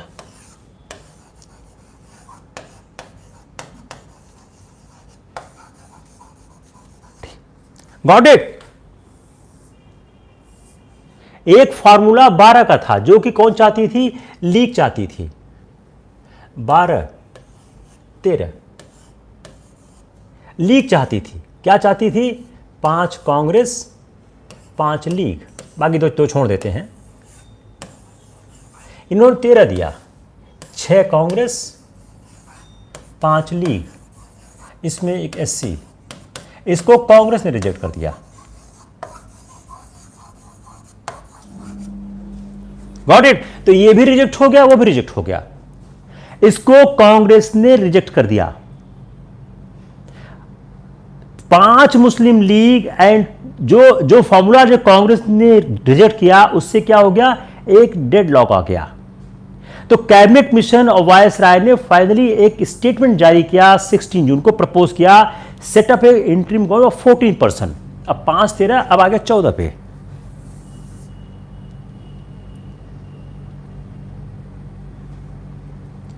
चौदह का किया, 12, 13, 14 का किया। अब उन्होंने क्या बोला कि 14 आदमी का हम एक प्रपोजल देते हैं कि 14 आदमी की आप कहते हैं इंटरिम गवर्नमेंट बना लीजिए। तो जब डेडलॉक आ गया, उन्होंने इंटरिम को 14 का दिया। उसमें क्या, 6 belong to Congress, 5 to Muslim League, 6 to Congress, 5 Muslim League, बाकी 6 to Congress, 5 to Muslim League. इसमें आप SC एक एडजस्ट कर लो, बाकी उन्होंने माइनॉरिटी की दे दिया। तो उन्होंने एक और फॉर्मूला दिया कि हम आपको 14 आदमी का एक दे देते हैं कि आप इंटरिम गवर्नमेंट बना लो, जो 6 कांग्रेस की हो, जिसमें ST हो, 5 मुस्लिम लीग की हो, 1 सिख की हो, 1 क्रिश्चियन की हो। लेकिन इसमें दिक्कत क्या आ गई, जो 2 मेजर पॉलिटिकल पार्टीज थी वो अनविलिंग थी ज्वाइन करने के लिए एक कोएलिशन गवर्नमेंट। उसका रीजन क्या था, it is the intention of viceroy to proceed the formation of Indian government which will representative as possible of those willing to accept the statement made earlier. लेकिन जिन्ना ने एक क्लैरिफिकेशन मांग लिया, जिन्ना ने एक क्लैरिफिकेशन मांग लिया सर्टेन पॉइंट्स पे। द वायसराय ने एश्योर किया कि हम प्रिंसिपल में कोई चेंज नहीं कर रहे हैं in the statement without the consent of the 2 major parties. Jinnah ने पूरे पॉलिसी पर एक क्लैरिफिकेशन मांगा कि आप पॉलिसी का क्लैरिफिकेशन दीजिए कि आप किस तरह से पॉलिसी बना रहे हैं हमारे रिप्रेजेंटेशन को। उन्होंने बोला हम जो अर्लियर हमारा कमिटमेंट है कि हम हर पार्टी को रिप्रेजेंटेशन देंगे, उस पर कोई चेंज नहीं हो रहा है। There is no change in our policy कि हम हर पार्टी को रिप्रेजेंटेशन देंगे। हर पार्टी को रिप्रेजेंटेशन देने की जो बात चल रही थी कि जो न्यू कॉन्स्टिट्यूशनल बनेगा, उस न्यू कॉन्स्टिट्यूशन में यह ओपन होगा to any province to elect to come out of any group. जो ग्रुपिंग का इशू था कि ग्रुपिंग में कोई आदमी रहेगा कि नहीं रहेगा, इस पर कहा हमारी पॉलिसी में कोई चेंज नहीं होगा। वह जो उन्होंने बात कहने की कोशिश की, उस बात को लेकर स्थिति खराब हो गई। अब क्या हो गया, अब इस समय गांधी का कोई भी गांधी का कंट्रोल नहीं रह गया और गांधी को चीजें इन्फॉर्म भी नहीं हुआ करती थी। अब कैबिनेट मिशन एक्सेप्ट हो या रिजेक्ट हो, यहां पर बात आ गई कि कैबिनेट मिशन किस तरह एक्सेप्ट हो और कैबिनेट मिशन किस तरह से चले। तो जैसे ही कांग्रेस ने डिसीजन लिया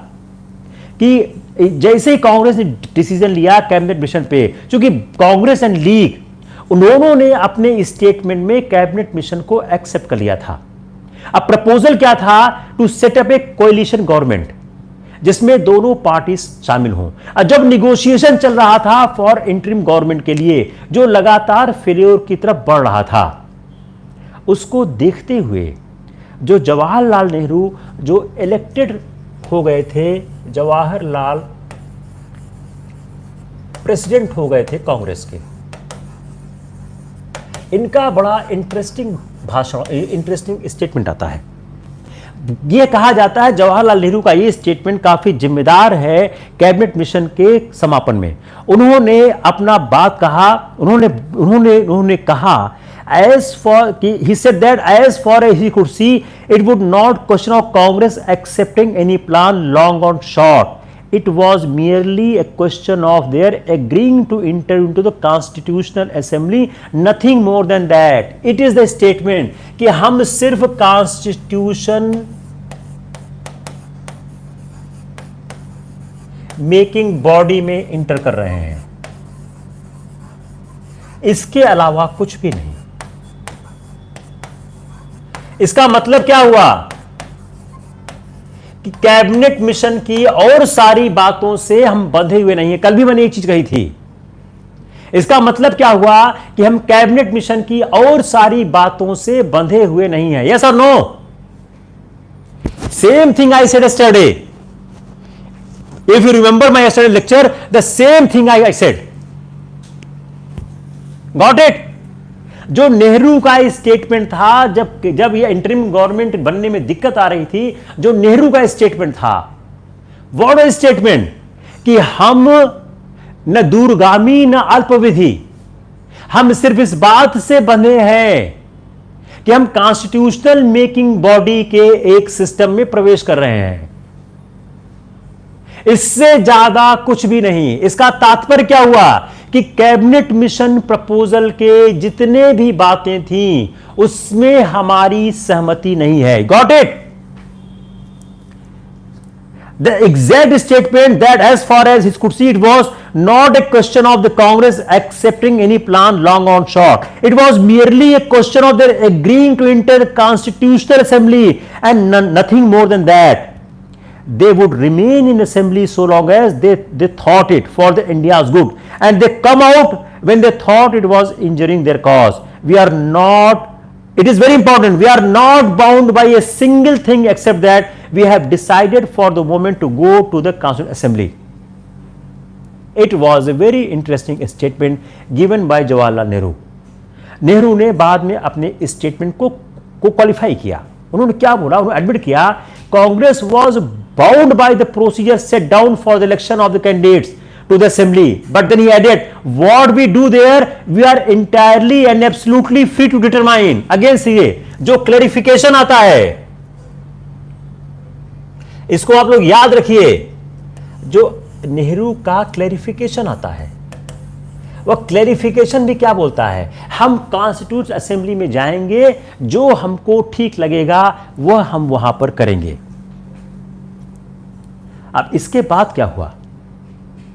नेहरू के इस भाषण के बाद जो स्थितियां आरंभ हुई, उन स्थितियों में जो एक प्रोबेबिलिटी साफ साफ दिखने लग गई कि क्या कैबिनेट मिशन प्रपोजल को मुस्लिम लीग एक्सेप्ट करेगा। जो बिग प्रोबेबिलिटी थी वो ग्रुपिंग बी और सी को लेकर थी। हमने कल बात की थी कि अगर आप कैबिनेट मिशन के ग्रुपिंग के प्रपोजल से अपने आप को नहीं बांधते हो, तो उस ग्रुपिंग के प्रपोजल को हटाने से, जिसमें आसाम और बंगाल साथ साथ था, बहुत दूरगामी परिणाम हो सकते थे। जिन्ना ने कहा, जो इस तरह के शब्द भारत के, जो इस तरह के शब्द कांग्रेस के अध्यक्ष के द्वारा आ रहे हैं, यह उचित नहीं है। और जिन्ना ने नेहरू के स्टेटमेंट को कंडेम किया, और जिन्ना ने सजेस्ट किया हिज मैजेस्टी गवर्नमेंट को कि वह ऐसी बात करे और पार्लियामेंट को इस बात के लिए कन्विंस करे और इस तरह का इंप्रेशन दूर करे कि Congress long term plan accept कर रही है, नहीं कर रही है, कि long term plan Congress Cabinet Mission का एक्सेप्ट कर रही है, नहीं है।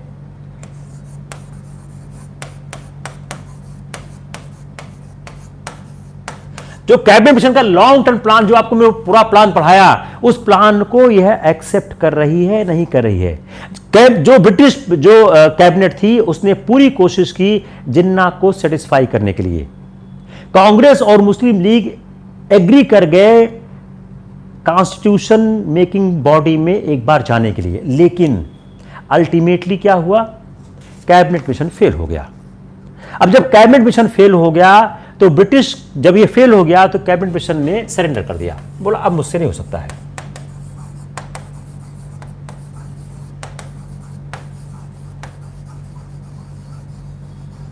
कैबिनेट मिशन सरेंडर, उसने बोला अब तो पॉसिबल नहीं है। जब कैबिनेट मिशन ने सरेंडर कर दिया, तो उन्होंने, उसके बाद जिन्ना ने क्या किया? जिन्ना ने एक रेजोल्यूशन पास किया और उन्होंने डायरेक्ट एक्शन डे घोषित कर दिया।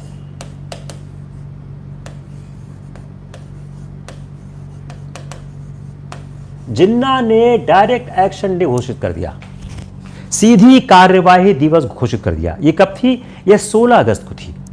उन्होंने एक सीधी कार्रवाई दिवस घोषित कर दिया गया और उसमें कहा गया कि पूरे भारत में मुसलमान मीटिंग करें, रेजोल्यूशन पास करें।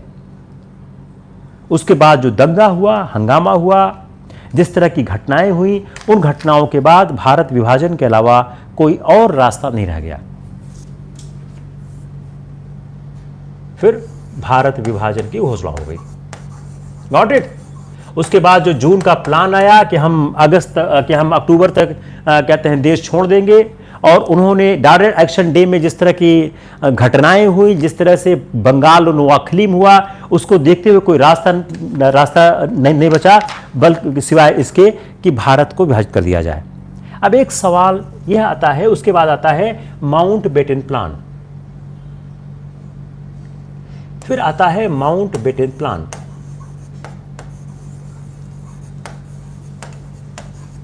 माउंटबेटन प्लान में खास बात क्या थी?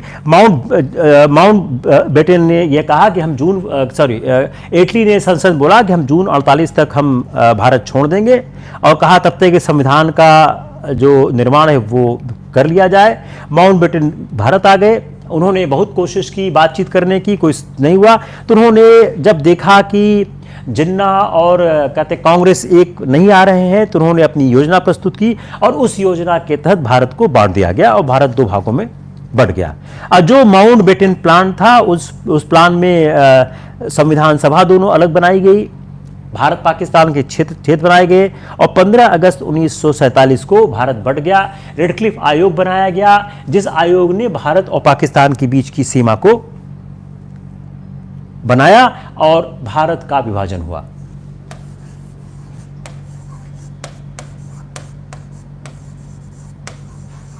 क्लियर हुआ? It's clear, not clear? नहीं क्लियर हुआ?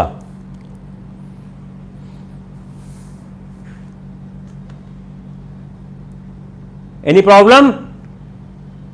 Very good. अब हम थोड़ा से एनालाइज करते हैं। एनालिसिस थोड़ा सा इंटरेस्ट देगी आप लोगों को, और एनालाइज करने की कोशिश करते हैं। एनालाइज क्या करते हैं? Let's try to understand Bharat का विभाजन कैसे, आजादी और विभाजन कैसे हुआ। हम थोड़ा कांग्रेस की भूमिका को समझने की कोशिश करते हैं। Let's come on the analytical part.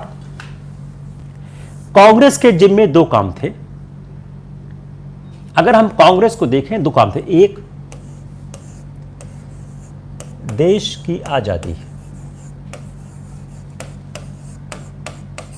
दूसरा, भारत को एक सूत्र में बांधना।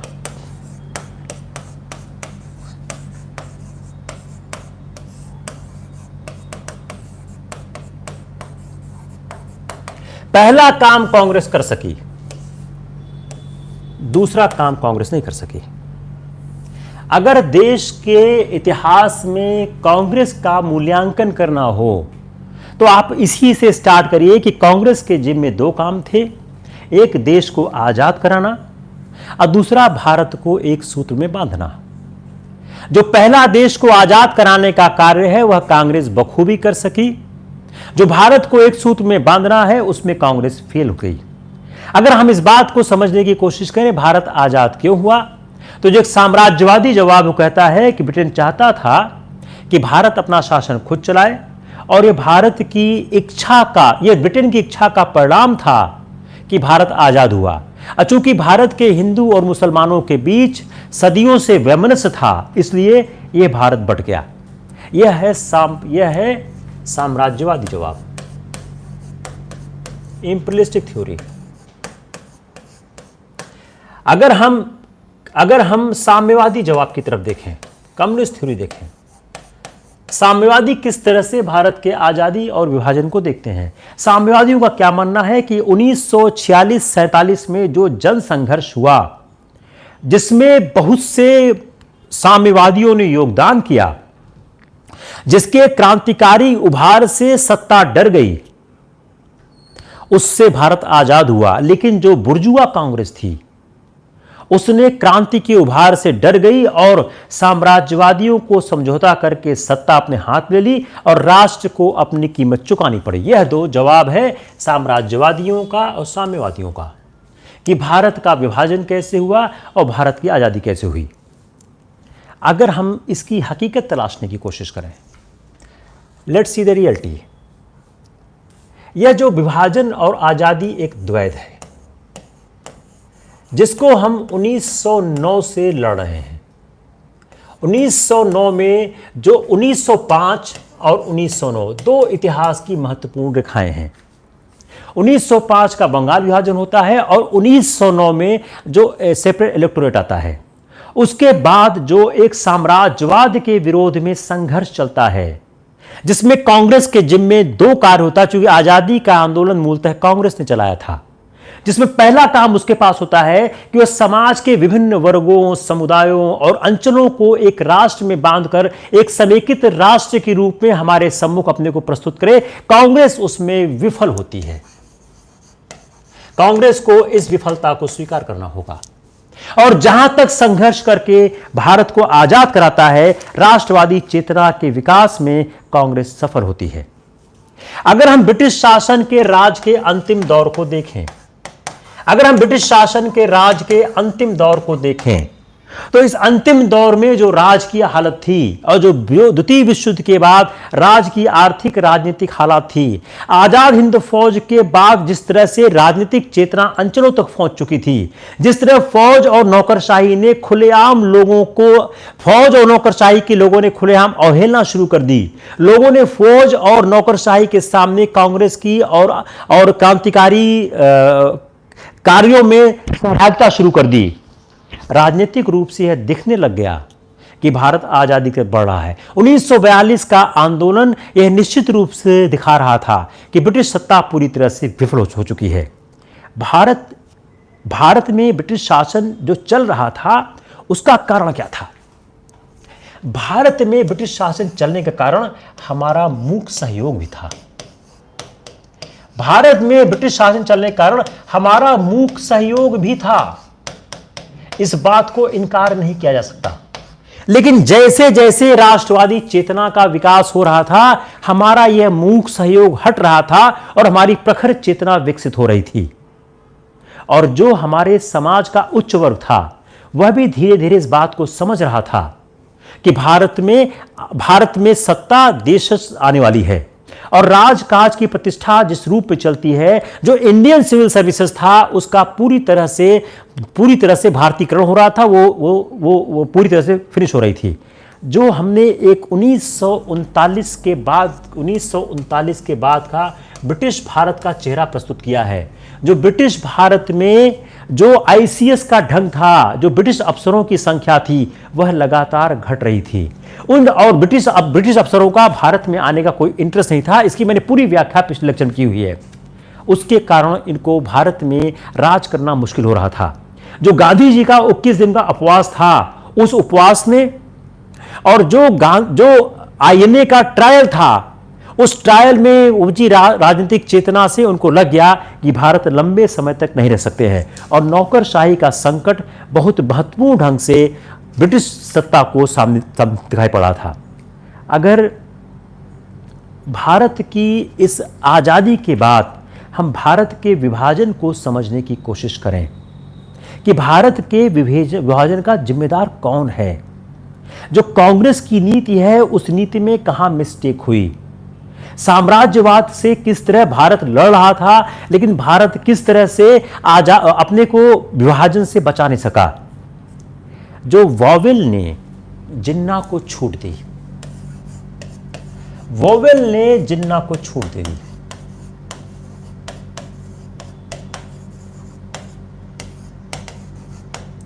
मुसलमान का एकमात्र प्रतिनिधित्व मानकर जिन्ना दिन पर दिन मजबूत होते गए और जिन्ना लगातार ये कहते थे कि कांग्रेस सिर्फ हिंदुओं का रिप्रेजेंटेशन कर रही है, इसलिए वह सिर्फ हिंदू नेताओं को अपने अंदर से सरकार में शामिल करे। तो वॉवेल का यह छूट देना कि जिन्ना मुसलमानों का पूरी तरह से प्रेजेंट करते हैं और वह शिमला सम्मेलन को इसी का विफल कर देते हैं। एटली ने जो 15 मार्च 1946 में कहा कि अल्पमत को बहुमत की प्रगति नहीं रोकने दी जाएगी और कैबिनेट मिशन योजना में लीग की मांगों को गुंजाइश देने की कोशिश की गई। एक संयुक्त केंद्र की संकल्पना कैबिनेट मिशन में थी। 1976 में जो अंतरिम सरकार बनी तो सिर्फ कांग्रेस को लेकर नेहरू उसके प्रधान नियुक्त किए गए। इसका तात्पर्य क्या था? जाहिर था कि लीग की मांग को बरकरार कर दिया गया था, लेकिन सत्यता यह थी लीग की मंजूरी के बगैर कोई समझौता नहीं हो सकता था। कांग्रेस यह मानती थी कि विभाजन अगर जरूरी है तो उसका फैसला आजादी के बाद देना चाहिए। एक कांग्रेस और लीग के बीच एक ये भी इशू था कि कांग्रेस ये चाहती थी कि अगर विभाजन करना है तो विभाजन आजादी के बाद हो, विभाजन आजादी के बाद हो। कांग्रेस विभाजन को आजादी के बाद चाहती थी, लेकिन मुस्लिम लीग पहले विभाजन फिर आजादी चाहती थी। तो लीग लोगों को यह विश्वास हासिल कराने में लीग सफल रही। जो मुस्लिम लीग ने मिशन को उस योजना तक स्वीकार किया जिस योजना तक, जिस हद तक उसमें पाकिस्तान को मान्यता थी। लीग को यह आश्वासन हासिल हो गया कि प्रांतों का सामूहिकरण ऐच्छिक नहीं अनिवार्य होगा, लेकिन जब यह आश्वासन उससे मिलता नहीं दिखाई पड़ा और सरकार ने भी कांग्रेस के इस बयान को चुनौती नहीं दी कि संविधान सभा संप्रभ होगी और अपनी कार्य प्रक्रिया खुद तय करेगी, तो लीग ने कैबिनेट मिशन को अस्वीकार कर दिया। कैबिनेट मिशन अस्वीकार कैसे हुआ? आप इसको ध्यान सुनिए, मैंने फिर कहा है, मैं इसको समराइज कर रहा हूं। कैबिनेट मिशन अस्वीकार कैसे हुआ? यह सवाल आपको 100% आएगा कहीं न कहीं। आई एम अगेन रिपीटिंग कि कैबिनेट मिशन अस्वीकार कैसे हुआ। मैंने बहुत डिटेल में कहा, उसको समराइज करता हूं। पहली बात क्या थी?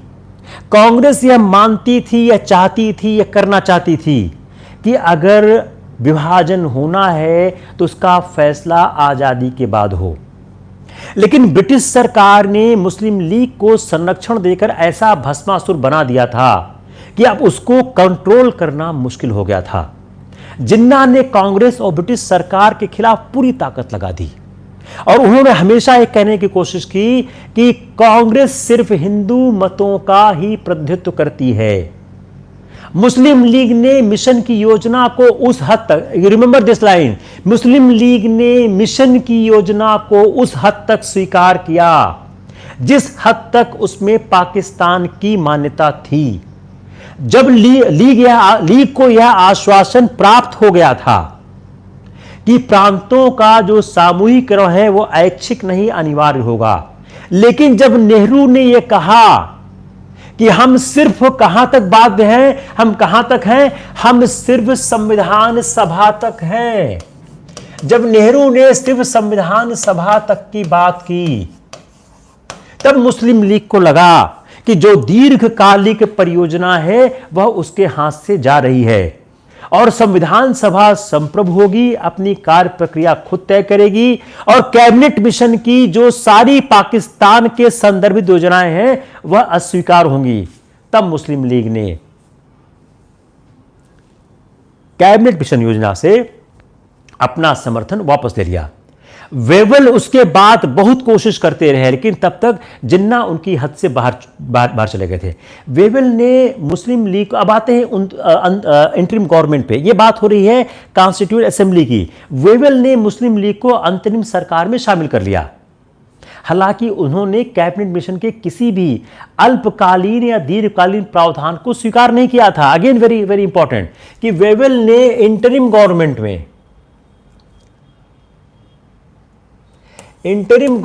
में शामिल कर लिया, लेकिन कोई भी दीर्घकालिक या अल्पकालिक प्रस्ताव को स्वीकार करने को जिन्ना तैयार नहीं थे। कोई प्रस्ताव नहीं स्वीकार किया। तो एक ऐसी इंटरिम गवर्नमेंट में शामिल हो गए जिसमें उन्होंने कैबिनेट मिशन के किसी प्रस्ताव को स्वीकार नहीं किया। लेकिन जल्दी ही यह क्लियर हो गया कि जिन्ना शामिल हुए हैं इंटरिम गवर्नमेंट को ड्रिल करने के लिए,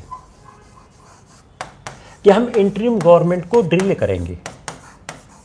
इंटरिम गवर्नमेंट को डिरेल करने लग गए, ऐसी कार्रवाइयां करने लग गए कि इंटरिम गवर्नमेंट चल ही ना पावे। उन्होंने जो अपने नेता दिए इंटरिम गवर्नमेंट में, वो सब सेकंड ग्रेड के लीडर थे,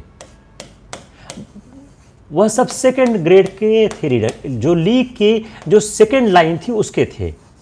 जिन्ना ने पूरा कंट्रोल रखा हुआ था उनके ऊपर, वह जिन्ना के इशारों पर काम कर रहे थे।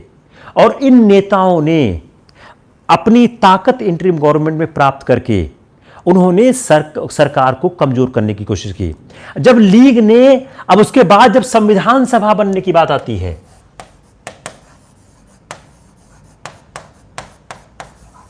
लीग ने संविधान सभा में शामिल होने से इनकार कर दिया। लीग ने सभा में शामिल होने से इनकार कर दिया, बोला नहीं मैं शामिल नहीं होगा। तो जब इंटरिम गवर्नमेंट में रहते हुए भी जब संविधान सभा में शामिल होने की बात आई तो लीग ने उससे उन्होंने इनकार कर दिया। तब नेहरू ने वॉवेल से कहा, लीग या तो कैबिनेट मिशन योजना को स्वीकार करे या सरकार से बाहर निकल जाए। लीग या तो कैबिनेट मिशन योजना स्वीकार करे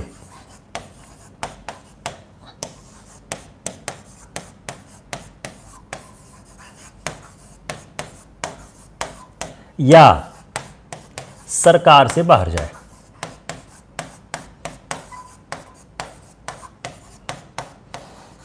या तो वो कैबिनेट मिशन योजना स्वीकार करे या सरकार से बाहर जाए। नेहरू ने वॉवेल से यह स्पष्ट रूप से कह दिया। अब इससे एक नया संकट आ गया। उसके बाद वो सरकार से बाहर चले गए, डायरेक्ट एक्शन डे आ गया, माउंटबेटन आ गए, देश विभाजित हो गया। Clear?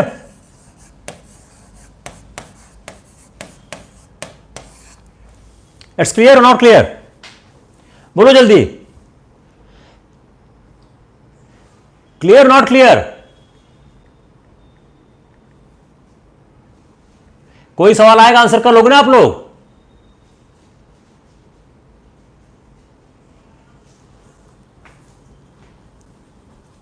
Clear? Very good, very good, very good, very good, very good. Congress ने विभाजन को क्यों मंजूर किया? अगला सवाल, कांग्रेस ने विभाजन क्यों मंजूर किया? क्या कारण थे जो कांग्रेस ने विभाजन को मंजूर किया? इस सवाल का जवाब बहुत जरूरी है कि कांग्रेस ने विभाजन को क्यों मंजूर किया। देखिए, मुस्लिम लीग किसी भी हालत में अपना हक लेने के लिए लड़ रही थी और ब्रिटिश सरकार ने जो जाल बिछाया था वो उसी जाल में फंस गई। लेकिन भारत की अखंडता में जो विश्वास रखने वाली कांग्रेस है, उस कांग्रेस ने क्यों स्वीकार किया? अगर इसको देखें तो साम्यवादी और गांधीवादी दोनों ही नेहरू और पटेल को विभाजन के लिए जिम्मेदार मानते हैं। लेकिन देखिए, 1947 में अगर कांग्रेस के पास कोई रास्ता था, यह सवाल कई बार आ चुका है सिविल सेवा में कि विभाजन अपरिहार्य था क्या?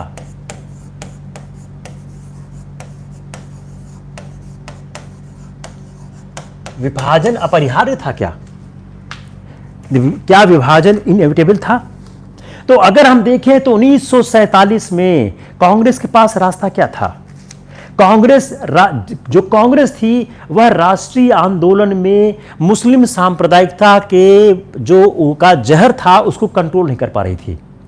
1946 में 1937 का चुनाव और 1946 का चुनाव दोनों आप लिखिएगा। 1937 के चुनाव में कांग्रेस मुस्लिम बहुल प्रांतों में जीतती है और लीग हाशिए पर रहती है। 1946 में मुस्लिम बहुल प्रांतों पर कांग्रेस हार जाती है। मुस्लिम बहुल प्रांतों पर कांग्रेस हार जाती है। इसका मतलब क्या हो गया? मुसलमानों में कांग्रेस की साख कमजोर हो गई थी और कांग्रेस की यह विफलता निश्चित रूप से बता रही थी कि कांग्रेस के पास सिवाय समर्पण के कोई रास्ता नहीं था। जो अंतरिम सरकार की अपंगता थी उसने पाकिस्तान को एक अपरिहार्य बना दिया। अब जो दो डोमिनेंस स्टेटस को सत्ता हस्तांतरण की योजना थी, इसके सिवाय कोई रास्ता क्या था? जिस तरह देश में दंगे हो रहे थे, दंगों को कंट्रोल नहीं किया जा रहा था। अगर हम इसको देखें तो ये कदम दर कदम पाकिस्तान के मांग को स्वीकार करने की घटना थी। 1909, 1909, 1916, 1916, उसके बाद वॉवेल प्लान, कैबिनेट मिशन। आप एक एक देखते जाइए। ये कदम दर कदम कांग्रेस द्वारा पाकिस्तान के तरफ की मांग को स्वीकार करने की पूरी घटना थी। जब 1909 में उन्होंने सेपरेट इलेक्टोरेट किया, कांग्रेस ने 1916 के लखनऊ अधिवेशन में स्वीकार कर लिया। 1942 में क्रिप्स मिशन के समय मुस्लिम प्रांतों की स्वायत्तता मंजूर कर ली गई। क्रिप्स मिशन 1942 के 1909 में सेपरेट इलेक्टोरेट आता है। 1916 के लखनऊ अधिवेशन में उन्होंने कांग्रेस ने सेपरेट इलेक्टोरेट बात मांग ली। 1942 के क्रिप्स मिशन के समय में कांग्रेस ने मुस्लिम प्रांतों की स्वायत्तता मंजूर कर ली। गांधी जी ने 1944 में जिन्ना के दौरान जबाता की आप निर्णय की बात मान ली। 1944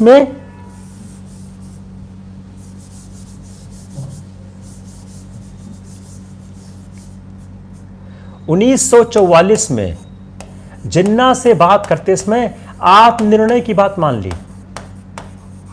1944 में जिन्ना से बात करते समय उन्होंने आप निर्णय के अधिकार की मांग कर ली। जून 46 में कांग्रेस ने इस संभावना को स्वीकार किया जो एबीसी का है। 1946 में जो एबीसी की ग्रुपिंग थी कैबिनेट मिशन की, उसके तहत उन्होंने स्वीकार कर लिया था कि अगर वह चाहे, जो ग्रुप बी और सी है एबीसी में, अगर ग्रुप बी और सी चाहे तो अपना स्वतंत्र संविधान बना सकती है। तो 1946 में कांग्रेस ने स्वीकार किया कि बीसी में अपना अलग संविधान बना सकती है। यह बात सच है कि जो सामूहिकरण जो एक कंपलसरी सामूहिकरण ऐच्छिक था, इस पर कांग्रेस की अपनी एक सोच जरूर थी। लेकिन जब सामूहिकरण और ऐच्छिक के मामले में नेहरू ने भी कह दिया कि सामूहिकरण अनिवार्य रहेगा, ऐच्छिक इस पर संघीय न्यायालय का निर्णय उन्हें मंजूर होगा। नेहरू ने भी कह दिया कि संघीय न्यायालय का निर्णय फेडरल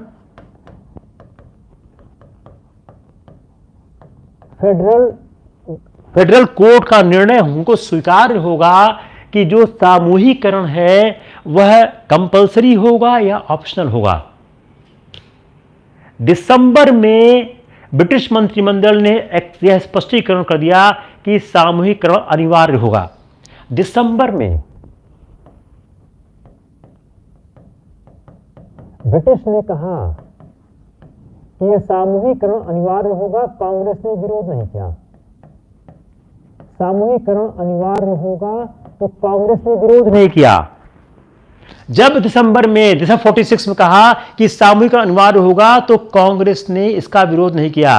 तो अगर देखें आधिकारिक तौर पर जो विभाजन की बात कांग्रेस ने जो मार्च 47 में मांग ली थी, और जब कांग्रेस कार्य समिति ने यह प्रस्ताव किया गया तो देश का बंटवारा होना ही चाहिए। वस्तुतः जो लीग की मांग थी वह जून 1947 में ही पूर्ण समर्पण किया गया था।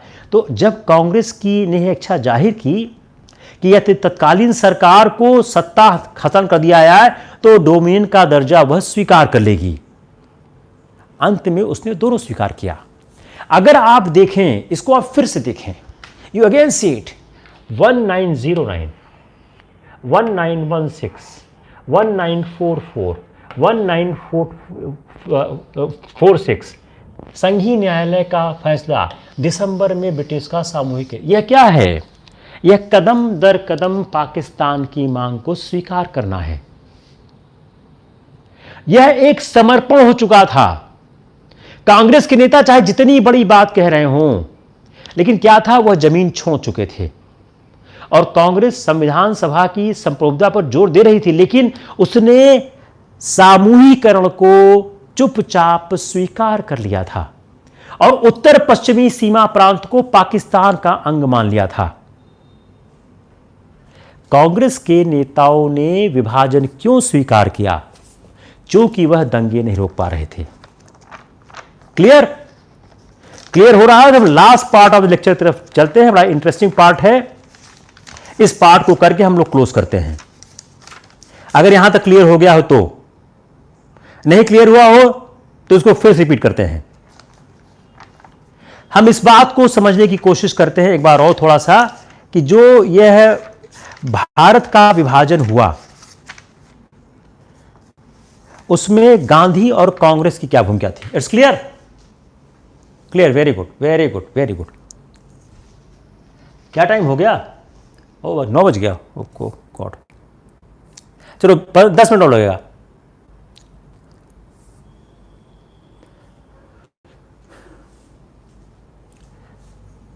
गांधी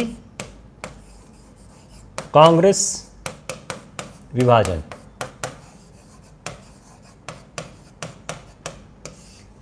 गांधी ने आंदोलन क्यों नहीं किया?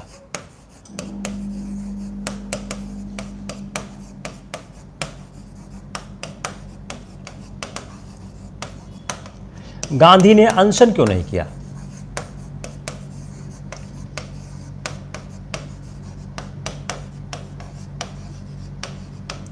गांधी ने विभाजन क्यों स्वीकारा?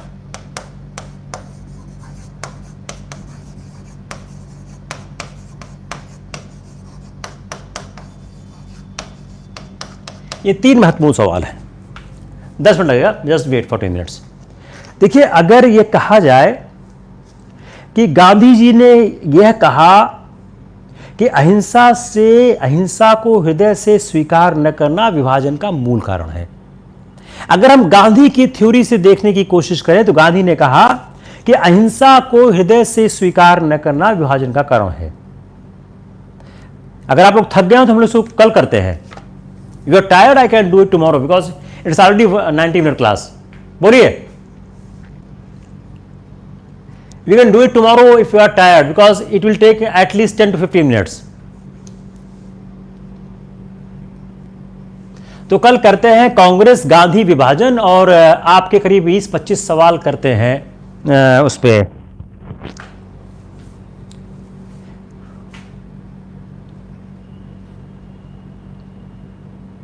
ओके, तो कर देते हैं, ठीक है, चलो, okay, will do it.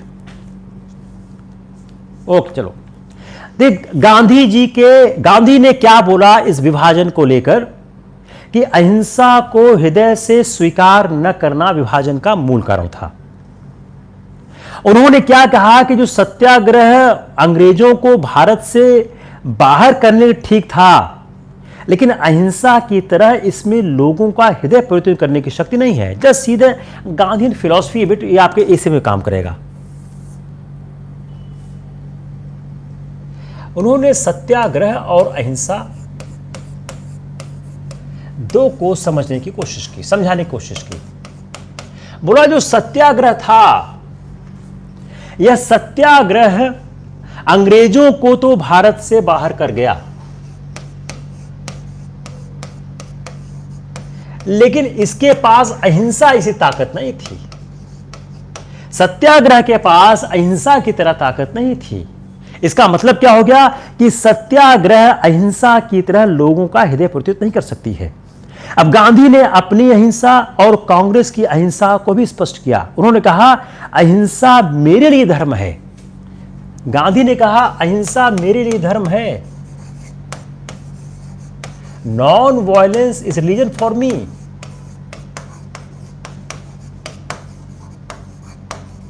Congress के लिए नहीं है। गांधी ने अपनी अहिंसा और कांग्रेस की अहिंसा को स्पष्ट करने की कोशिश की कि जो अहिंसा मेरे लिए धर्म है, यह कांग्रेस के लिए नहीं है। कांग्रेस क्या है?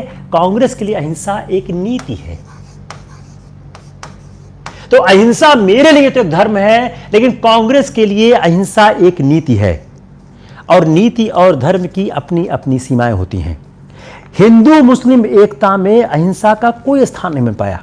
उन्होंने कहा मजबूरी चाहे जो हो, लेकिन हमने जो हिंदू मुस्लिम एकता को संकल्पित किया,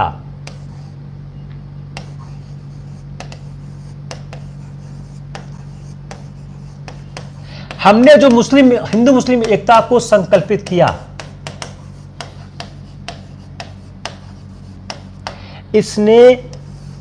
इसमें अहिंसा को जगह नहीं मिली। अगर हिंदू मुस्लिम एकता में अहिंसा को जगह मिल गई होती तो भारत का विभाजन नहीं होता। तो हिंदू मुस्लिम एकता में अहिंसा को कोई जगह नहीं मिली, इसलिए इसका दोषी मैं अपने को खुद स्वीकार करता हूं।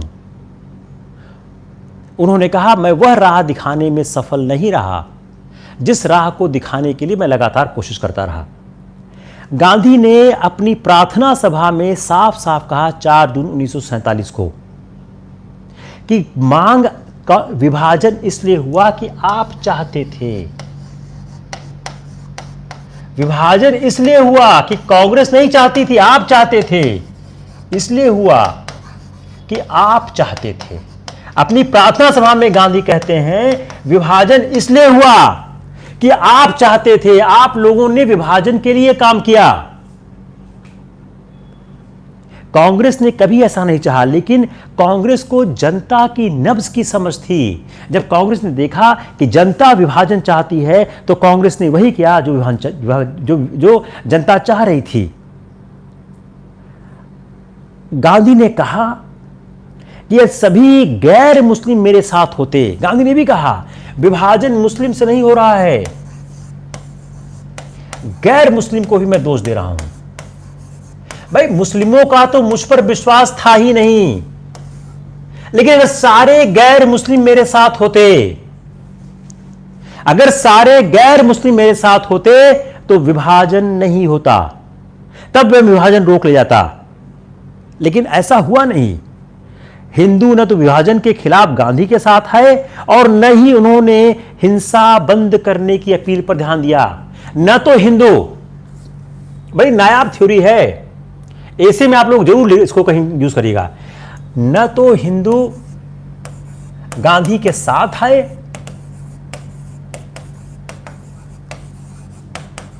और न ही मेरी हिंसा बंद करने की अपील पर ध्यान दिया।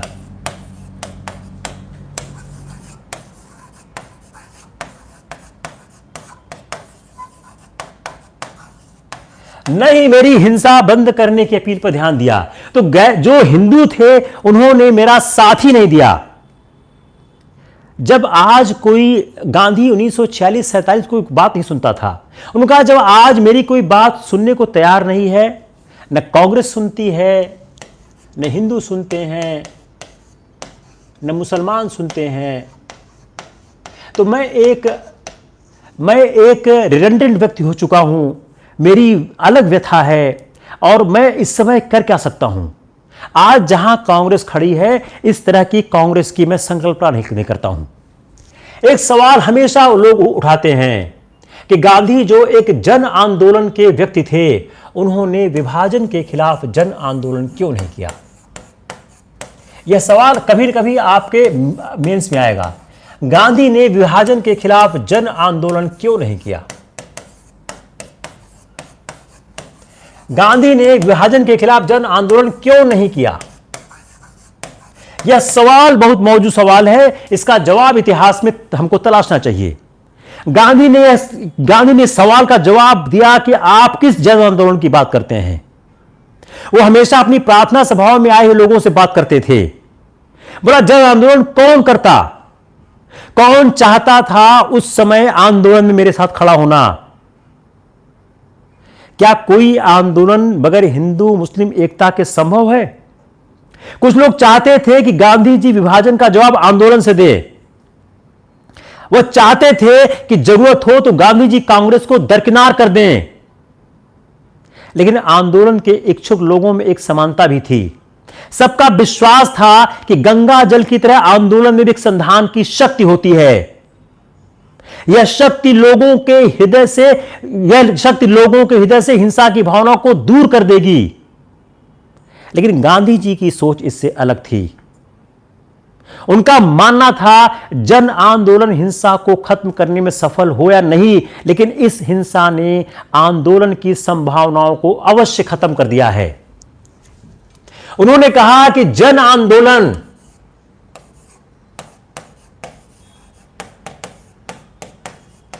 क्या करेगा, इससे ज्यादा महत्वपूर्ण है हिंसा ने जन आंदोलन की संभावना को समाप्त कर दिया है। हिंसा ने जन आंदोलन की संभावना को समाप्त कर दिया है। जो हिंसा ने जन आंदोलन की संभावना को पूरी तरह से समाप्त कर दिया है। अगर हिंसा ने जन आंदोलन की संभावना को समाप्त कर दिया है, व्यक्ति अहिंसक नहीं है, हिंदू मुसलमान एक नहीं है, तो मैं किसके सहारे आंदोलन कर सकता हूं। लुई फिशर का इंटरव्यू है। लुई फिशर बड़ी अच्छी बात बोलते हैं। लुई फिशर कौन है? ये महात्मा गांधी के जीवनी लेखक हैं। इनकी बड़ी अच्छी किताब है, आप लोग बाद पढ़िएगा। लुई फिशर की बड़ी मोटी सी किताब है जिन्होंने महात्मा गांधी बहुत लिखा है। लुई फिशर ने उनसे पूछा, यदि संविधान सभा विफल हो जाती है तब आप क्या सविनय अवज्ञा आंदोलन नहीं करेंगे? ये लुई फिशर का इंटरव्यू है। लुई फिशर ने पूछा महात्मा गांधी से, यदि संविधान सभा विफल हो जाती है क्या तब भी आप सविनय अवज्ञा आंदोलन नहीं करेंगे? महात्मा गांधी ने कहा, नहीं, तब भी नहीं करूंगा। उसका कारण क्या है? इतने हिंसात्मक माहौल में कोई आंदोलन नहीं हो सकता। इतने हिंसात्मक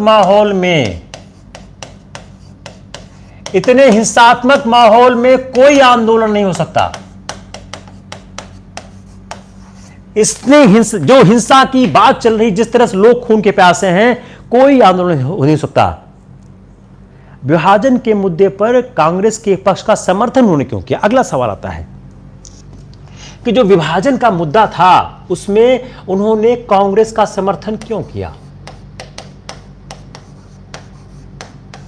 विभाजन के मुद्दे पर कांग्रेस का समर्थन क्यों किया? क्यों उन्होंने कांग्रेस का समर्थन किया विभाजन के मुद्दे पर? यह बड़ा मौजूद सवाल है। इस प्रश्न के जवाब में उन्होंने खुद कहा, उस समय का माहौल पूरी तरह सांप्रदायिक था। उस माहौल में किसी संघर्ष की शुरुआत नहीं हो सकती थी। और उन्होंने अपने अनुभव से कहा कि तत्कालीन जनमानस शांति के उनके व्यक्तिगत मिशन को मानने को तैयार नहीं था। ऐसे में वो किसी आंदोलन की बात कैसे कर सकते थे? हिंसा के अलावा इस सांप्रदायिक स्थिति के और पहलू हो सकते थे। और कांग्रेस यदि केंद्र से हट जाती, सब कुछ मुस्लिम लीग के नियंत्रण में चला जाता, तब अंग्रेज और मुस्लिम लीग दोनों मिलकर अंग्रेज विरोधी सविनय अवज्ञा आंदोलन का मुकाबला करते। उन्होंने कई बातें कहने की कोशिश की।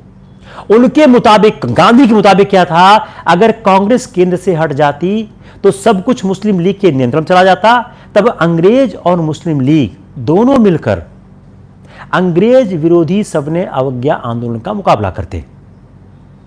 गांधी बार बार ये कहते हैं, मैं किसके खिलाफ और किनका नेतृत्व करूं? गांधी जी की लगातार उपेक्षा हो रही थी और गांधी ने कांग्रेस के खिलाफ विद्रोह क्यों नहीं कर दिया? अब एक अंतिम सवाल करते हैं कि भाई, जब कांग्रेस गांधी की बात नहीं सुन रहा था तो गांधी ने कांग्रेस के खिलाफ विद्रोह क्यों नहीं किया?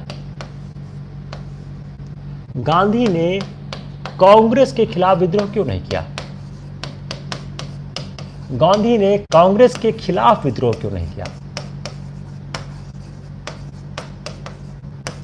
गांधी ने कांग्रेस के खिलाफ विद्रोह क्यों नहीं किया? अगर गांधी यह बोल रहे हैं, अगर यह परिस्थितियां थी, कुछ समय गांधी की कोई नहीं सुन रहा था, तो गांधी ने कांग्रेस के खिलाफ विद्रोह क्यों नहीं किया? गांधी बार बार इस बात को बोलते हैं कि वह विभाजन चाहते थे, इसलिए विभाजन हुआ। कांग्रेस के द्वारा विभाजन का फैसला स्वीकार करने के विरोध में उन्होंने उपवास भी क्यों नहीं किया? गांधी इस बात को हमेशा कहने की कोशिश करते हैं, हमेशा कहते हैं कि विभाजन गलत है, मैं इसका समर्थन नहीं करता हूं, लेकिन यदि कांग्रेस इस विभाजन को स्वीकार करती है तो उसके खिलाफ आंदोलन नहीं कर सकता। कांग्रेस भले ही अनिच्छा से विभाजन को स्वीकार करे, मैं कांग्रेस के खिलाफ किसी भी परिस्थिति में वह उठने को तैयार नहीं थे। मैं यह कदम तभी उठाऊंगा, गांधी बोलते हैं कि कांग्रेस के खिलाफ मैं तभी जाऊंगा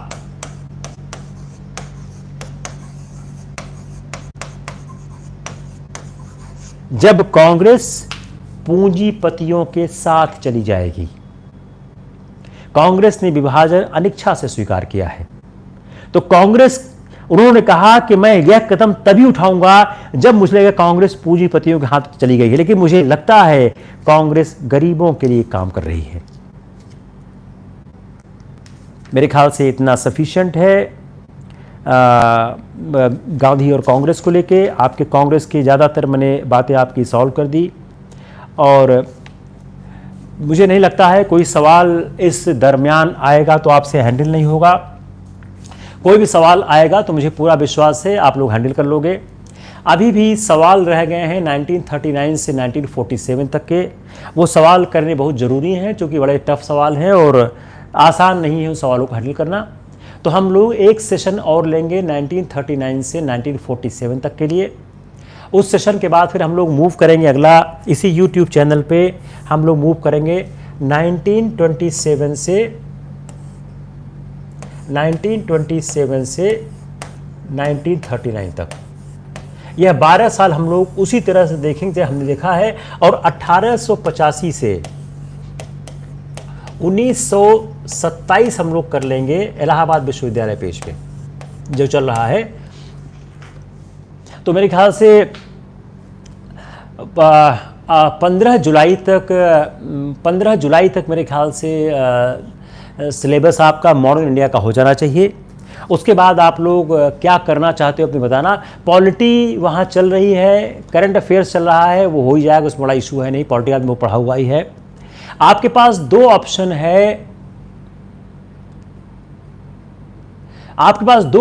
है, नहीं कल क्लास है इलाहाबाद विश्वविद्यालय परिवार पर, जो आपका करंट अफेयर्स का क्लास है।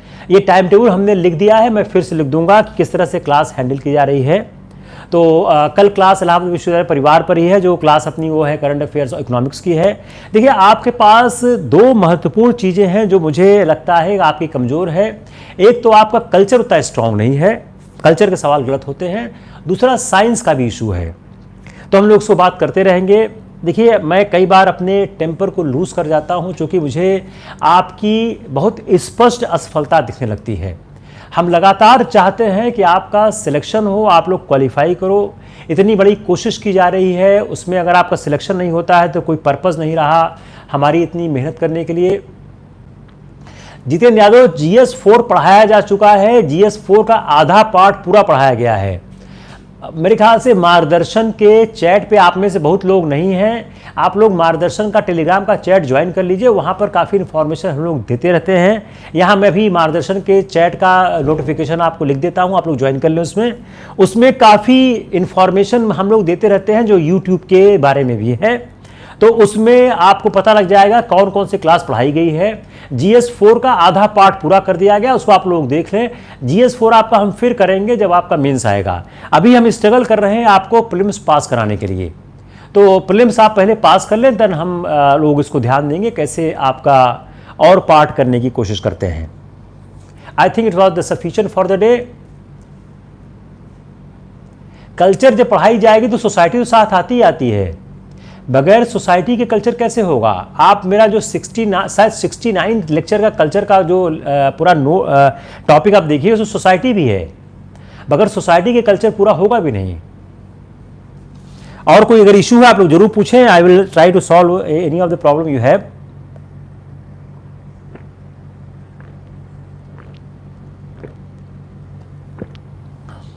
Otherwise will call for the day. क्या है कल्चर के साथ सोसाइटी। या okay, take care, will see you tomorrow on the page.